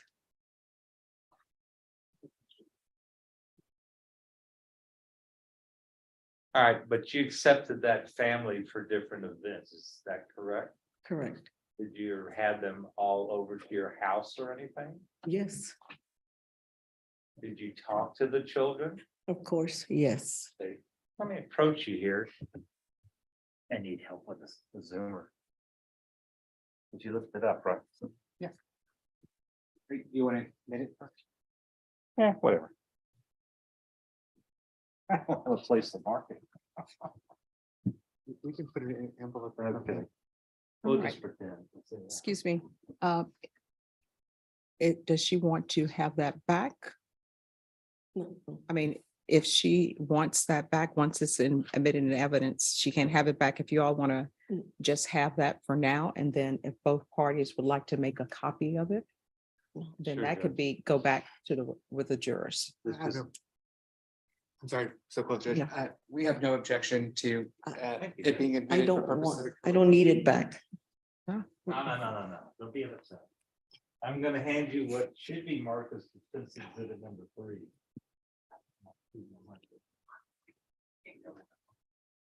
And can you identify that photo? Yes, this is Sandy Sanchez, And how old is she in that photo? 7 years old. Is that a special photo? Is there writing on the back from her to you? Yes, And what does it say? to Grandma Josie, lots of love, Sandy. I don't know how to pronounce the last name. I don't need it. It's okay. 7 years old, and it's got a date. Go ahead and give us the date. It's 9/20/11, second grade. Now, are you aware that the testimony has been that second grade was when Sandy allegedly was assaulted by your son? Yes, Are you admitting? Mr. Hyatt? Let me offer what's been marked as state defense exhibit number 3, tender to the state for any objection or inspection. No objection. Thank you, sir. All right, then state defense exhibit number 3 is admitted without objection. Okay.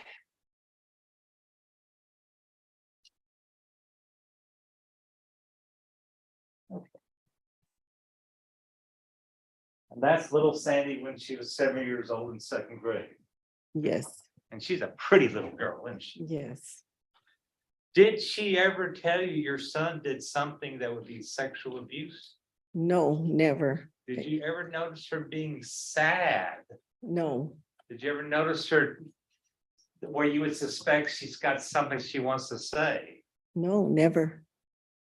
And about how many times do you think you saw Sandy while your son was married to Brenda?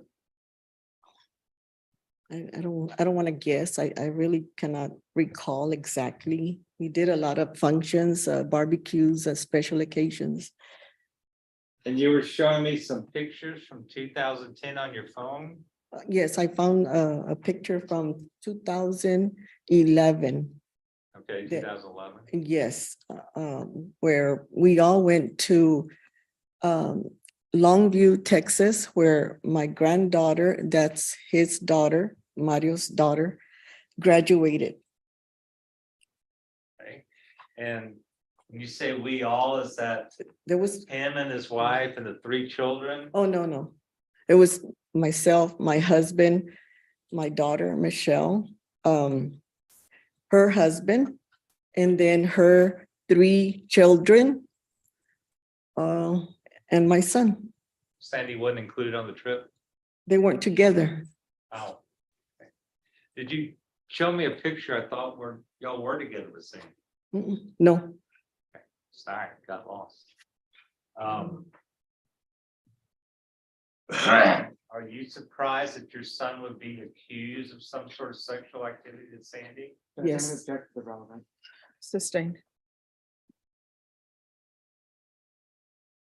Do you have any reason to believe that your son sexually abused Sandy? no,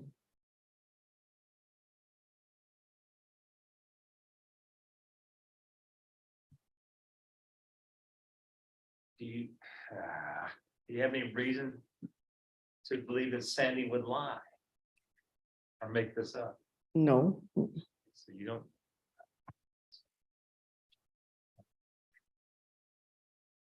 But during the period of time that your son was married and you saw Sandy, there was nothing to make you worried about any treatment to her.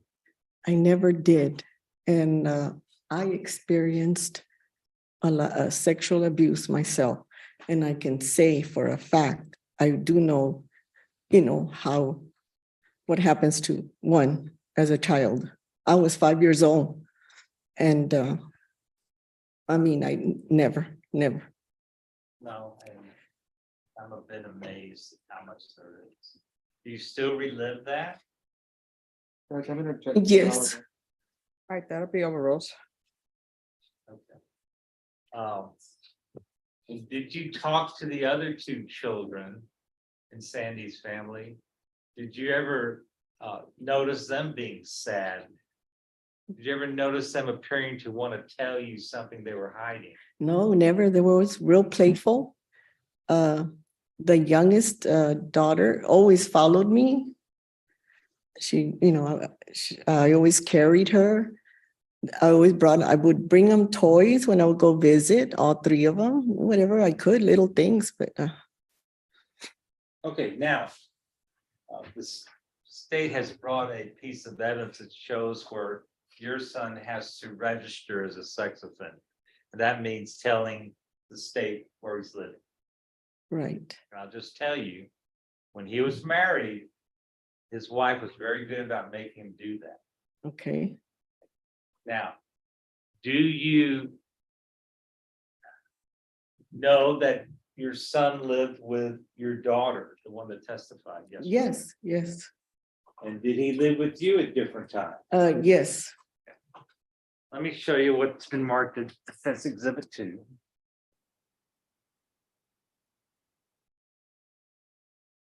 And ask if you can recognize it and identify it. For myself, when he was with me, is that what you're asking? Well, what does it show? I'm not gonna tell you. Okay, yeah, that he was with my daughter in 2011. So it goes from 2011 to the back page, Yes, and it shows when he lived with whoever he lived with. correct. So was he not living with Sandy at the time that she says he did something to her? I can only speak for myself that he was with me and my daughter. I mean, I can tell you in 2012, well, 5 months he was with me, like May to July, August, somewhere around there. Well, I have to count. Sorry. I can't remember that far back. And yeah, and then in 2013, just for a couple of months in the summer. I'm gonna hand this to the state for cross-examination purposes. And would you lie for your son to get him out of this case? No, I'm scared. No, you don't want anything to happen to him, but you're not gonna lie. No, Right. I wouldn't. Okay. This is the state, the prosecutor. He may have a few questions. Fine. All right, state? If you are. Just gonna look at, this is number 3, right? Yes. Yes. So, you know Sandy, correct? Yes, What's her date of birth? her date of birth? No, I don't know none of the three of them, date of birth. It never stayed in my head. I wrote them down. Yeah, Okay, so it's fair to say you're really not that close with Sandy. I don't know what you mean, like close. I mean, I visited, we played, and You know your other grandkids' date of birth? my other grandkids, yes. So, again, it's fair to Yes. say that you're really not that That close. close, with Sandy, okay. Okay. Right, it's fair to say you're really not that close with Sandy. Yes. What's Sandy's middle name? Gabriela, Okay, what's her last name? it was Sanchez. So. I'm gonna.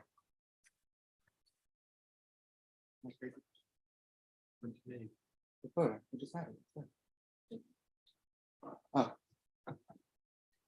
Oh. So to a second grade, right? Correct. Is that Sandy's handwriting? No, Okay, who wrote that on the back? I believe that's her mother, Brenda. Okay, so that's Brenda's message to you. Yes, And it's fair to say that you and Brenda didn't have a bad relationship. no, As far as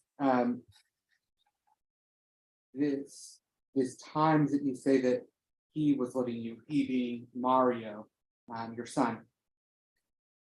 Did he never register as a sex offender when he was moving in with you? no, I don't think so. Why not? I don't know. I mean, you understand that he has to register wherever he lives, Of right? course, I understand that. Yeah, Okay. So if he's living with you, why are you not making him register there? I don't recall. If we did I'm gonna once object or to this not, I question. don't It's not recall. her job to make her son be responsible. Yeah, All right, overruled. So again, why didn't you make him register? If he's living with you, you know he's a sex offender and he's supposed to be registering. exactly, yes. Why didn't you make him do that? And I tell him, and it's up to him to go and Okay. do what he needs to do. I was working, I mean, I can only do so much. Yeah, and I'm not saying that you're responsible for that. I don't want you to think that. My question for you is that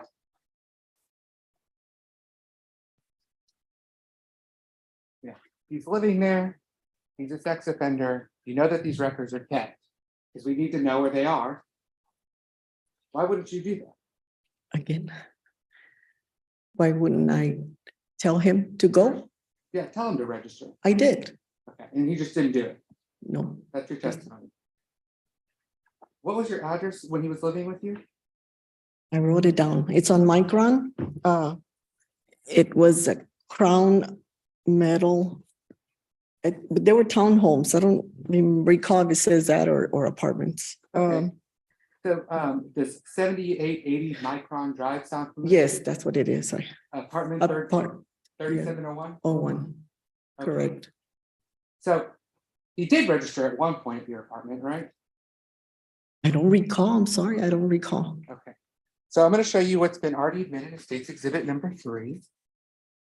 You should be able to hopefully see that on the screen next to you.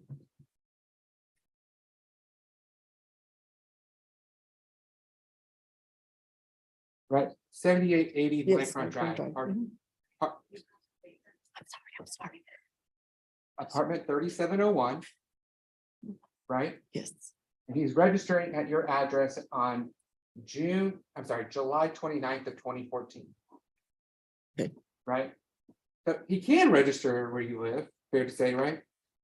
yes, But you would agree with me. It's should be on the screen next to you, Mhm. that this is the remainder of that page from 2012 all the way up to 2014. Your address is only listed in July 29th of 2014. Okay. Right? yes. Okay, I'm gonna go even further back than that. I'm gonna show you.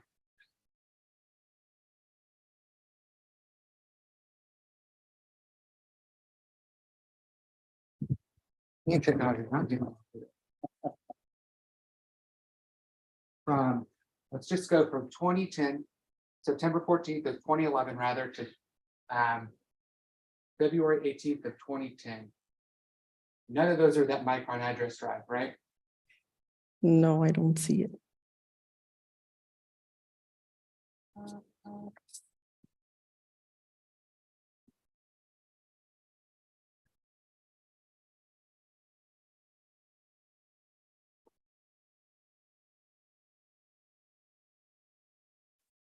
So, do you know what year Mario got married to Brenda?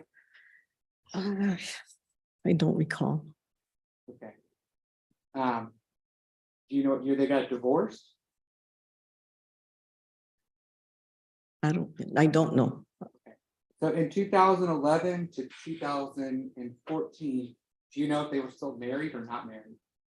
You know what? I don't know. Okay. How do you remember these specific months that he was living with you?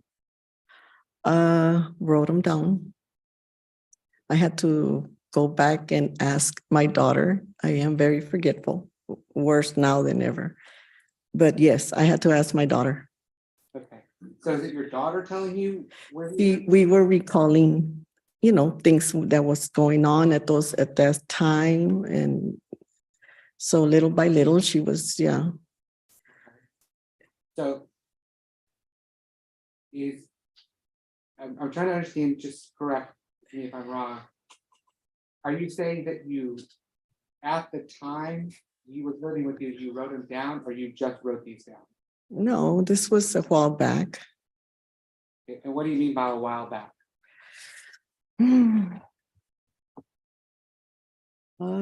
Maybe like 2 years ago, maybe since he's been here, and I don't even recall exactly when he was here in San Antonio in the Bear County Jail. I don't know. And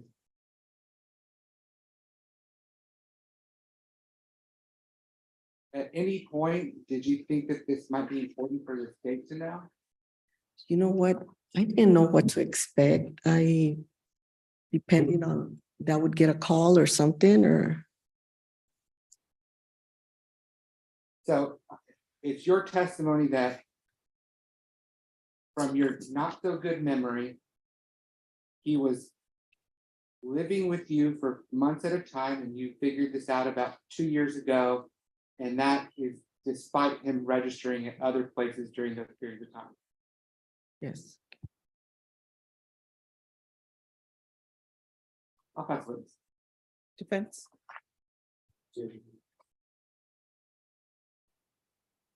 No further questions for this witness, Your Honor, she may be excused. All right, state, is this witness excused or subject for recall? She's excused. All right, miss, excuse me. The rule has been invoked. What that means is you cannot discuss your testimony with anyone. The only persons you're allowed to speak to are attorneys for the state or the defense. Do you understand? Yes. All right, thank you. You can step down. Defense, call your next witness. The citizen accused will testify, Mario Morales. All right. Ms. Morales, if you'll take the stand, please.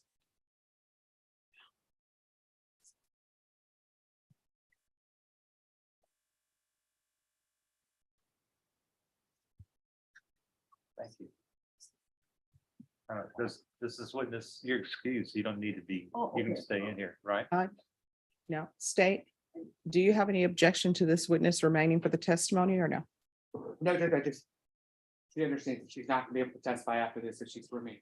All right, if you remain in the courtroom, you're not going to be allowed to Fine. testify. Do Thank you you. understand? All right, could you raise your right hand for me? Do you solemnly swear affirm the testimony you give will be the truth and nothing but the truth, so help you God? Yes. All right, you can lower your hand. If you keep your voice up so the jurors can hear and the court reporter can hear, state your name for the record. Mario Morales. Defense. Thank you. Mr. Morales, you've been sitting here for 2 days listening to evidence and testimony. Yes or no? Yes. And you understand what you're charged with. Yes. And you always wanted to try this case, haven't you? Since the beginning. So you lived with Brenda about 2010, you got married? We got married in February 5th, 2010. And then she testified the divorce was filed in 2014. Is that about right? I didn't know it got final. I know that we were getting divorced in 2011. So I didn't know when it got final. So when you're getting divorced and you got married in 10 and getting divorced in 11, A year later, did yes. you move out of the house? Yes. Did you ever go back to the house? No. Oh, yes, I did. I went back in April, the end of April, May of 2011. And I stayed there for 2 months and moved back out to go live with my sister in August of 2011. And you're looking at something you wrote. Yes, these are all my the dates that I have down. Okay, and what's the exhibit number on that at the top? You have it. Oh, shoot. It's, I think it's exhibit 2. It's either 2 or 3. Okay. Let's substitute this one. This is the one you wrote. I thought you still had. You can keep that. Okay, it's exhibit number 2. And is that a listing of places you lived at after you moved out from Sandy? Yes, sir. Can you tell us again about why you moved back in at all? I moved back in May of 2011 to help kick out her cousin that was living with her at the time. And 3 months later, we got a little argument again, and I ended up leaving back to my sister in August of 2011. Okay, so you never reconciled or anything. No, we stayed. Let me go ahead and offer defense exhibit number 2 and evidence tender same to counsel for inspection and objection, if any. Judge, we object to this hearsay. All right, can I see defense exhibit number 2, please?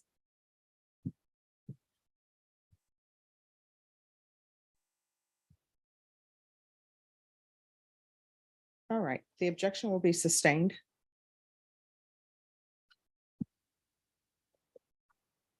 Did you create defense exhibit number 2? Yes,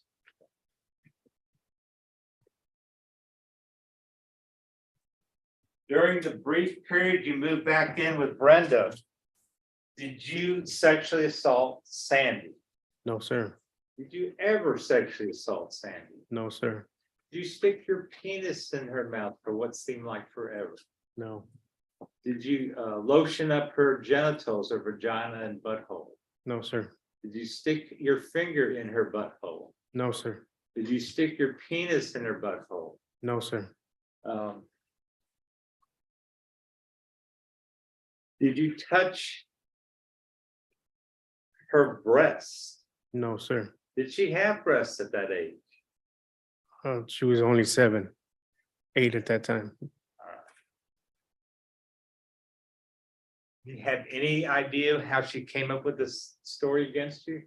I have no idea why she did that. Was your relationship with her good or not while you lived with Brenda? I mean, she was a normal kid. She was a little trouble once in a while, her and her 2 other siblings, but nothing out of the ordinary. Okay, doesn't Sandy and her siblings also take medication to calm them down? Yes, it was a struggle. That's why me and Brenda argued a lot over the kids. And did Sandy ever act up at school? In the beginning, before she took her medication. Let me go ahead and pass the witness. State. Just 1 second.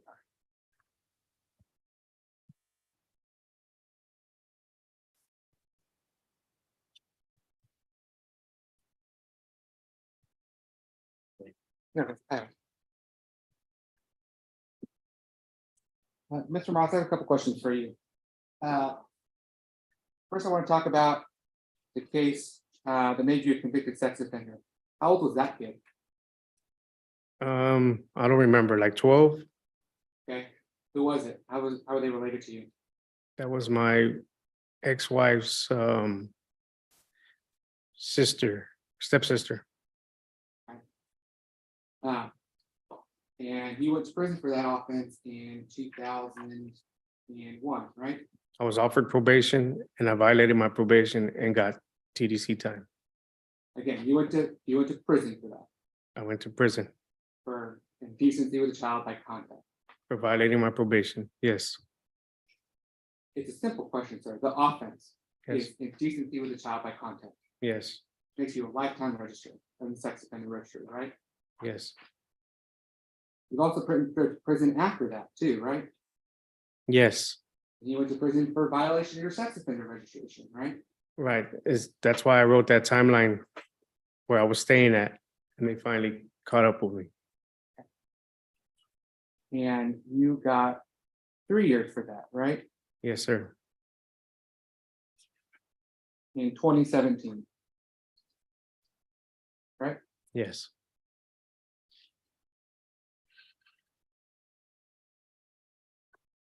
And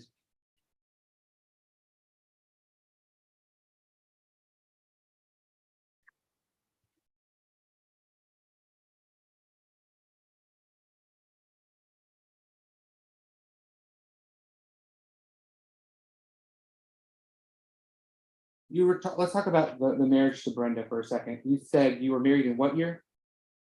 I think 2010, Okay. Do you not remember? not really. Okay.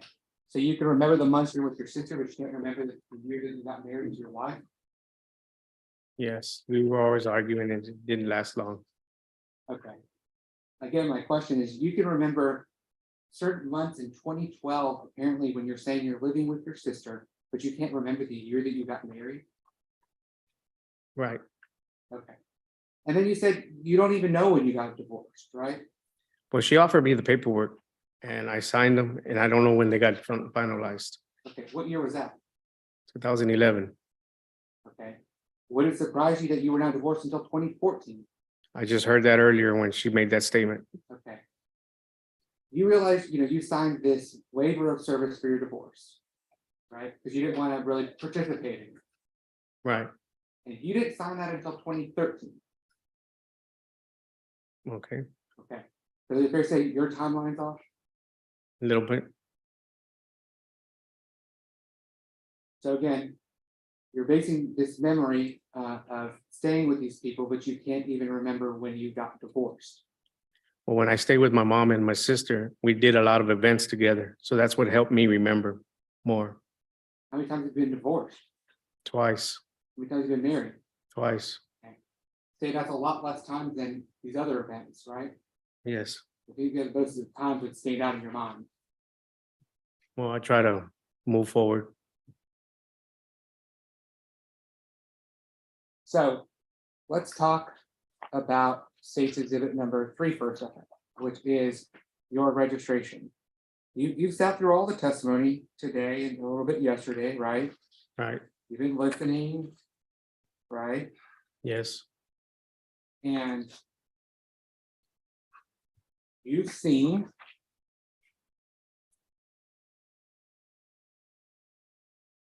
State's Exhibit number 3, where you are registering at the same address during your marriage with Brenda, right? Yes. I was using her address. Okay, so it has to be one of two things. You're either lying to DPS and the police department about where you're living, or you're lying today. Which one is it? I'm lying about the DPS. Okay, I was just using their address. My mom and my sister lived in apartments and I don't think they could have had me living there. So it was easier for me to register at the same address. okay.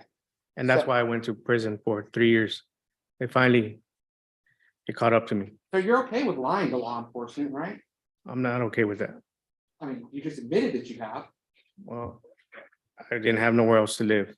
And so, Well, help me square this then. How in 2014, you said I couldn't register at the apartment. You did it in 2014, right.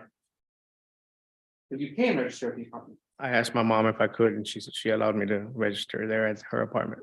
So you never asked her before that? No, I just went ahead and registered at the same address I had. It was less hassle. It was easier to register it somewhere I was at. Because you just testified a second ago that I didn't think I could register there. Right? Is that Right. what you said? So is it that you didn't think you couldn't register there, or you just didn't want to register there? Well, I didn't think I could until I was on probation for the 3 years of failure to register. They put me on probation, so I had to register at my mom's. And I asked my mom if I could, and she allowed me to. Right? Yeah, why was your probation revoked on that failure to register? Because I picked up a DWI and I didn't register in 2013. 14, So you violated your registration by not registering again. yes. So again, you're okay with not telling police the truth. I'm not okay with it, but it's what happened. You're okay with it then. I had something I made a mistake on. Why in the world would Sandy make up these allegations against you and have such detail about the allegation? I have no idea.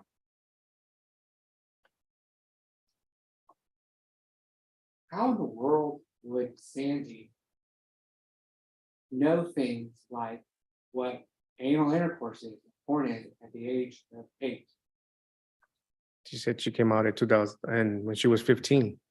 Okay, so at 15, I guess the jury has to find that Sandy is manipulative and sophisticated enough to make a story against you and gains nothing by it. What does she have to gain? I have no idea. But you have everything to lose, right? Yes,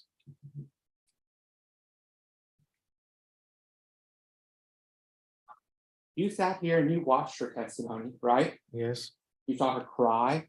yes, There's even points where she's talking about the lollipop. It seems like she's getting like physically sick. You see that? yes. You think that was comfortable for her? No, So she went through all of that to continue to lie about you. Is that what this jury's expected to think? I don't know what she was thinking or doing. She said it, so I don't know.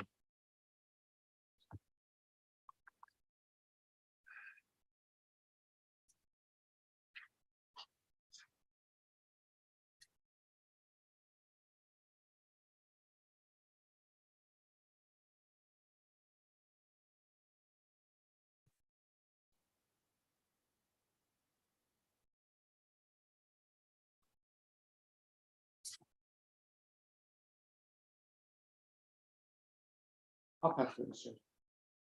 Okay, so being married is, the actual marriage is a one-day event. Right. And the divorce is that a one-day event? No, I just signed paperwork on it and I didn't find out when it was finalized. Oh, So, okay, so it took one day or less to sign paperwork. right. And the waiver of service that you allegedly signed in 13, do you recall which divorce that was to? When prosecutor asked you about signing this in 2013, you got 2 divorces. Right. Which one is that one to? Do you know? If you know, 2013 was Brenda's. and she didn't get the divorce finalized till 14. And so even though you're somewhat clever with where you live or where you register, did you ever live with Brenda and sexually assault Sandy? No, sir. I would never do that.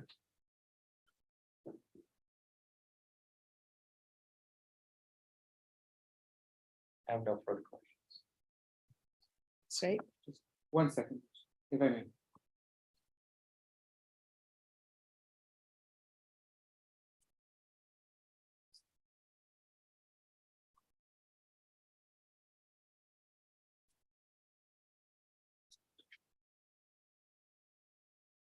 I have no further questions for this witness. Okay, and the state asked you about your first indecent with a child, and that child was 12. Yes, So more mature, able to remember. Blah, blah, Yes. blah. Do you remember what the type of indecency was? by contact, Contact as to, do you remember what body part? her breast. So at 12 years old, this person had noticeable breasts. I don't know. I didn't look at her like that. So, Okay. I have no further questions, then. Thank you. I have further questions. Judge. Then let's talk about it in the sense of, you didn't look at her like that. You looked at her enough to perpetrate on a child, right? no, what happened was she was laying down asleep. I woke her up to wake up my wife at the time. And when she told police, she said that I touched her breast to wake her up. Okay. So you didn't do that one either, I guess. I woke her up, so That's not my question. Are you saying that you didn't commit that offense either? it wasn't intentional. Again, my question to you is it your testimony that you did not commit that offense, that 12-year-old? Yes, Mr. Anton wants to talk about an 8 versus a 12-year-old. Those are both still girls, right? her little Little, right? Those are children, children. right? So it's not like you just like 12-year-olds, you might like 8-year-olds too, right? No,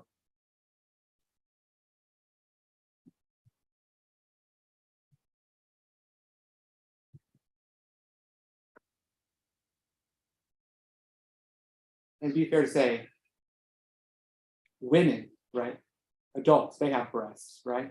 yes, But a pedophile doesn't really want women. They want kids without breasts, right? That's what they're into.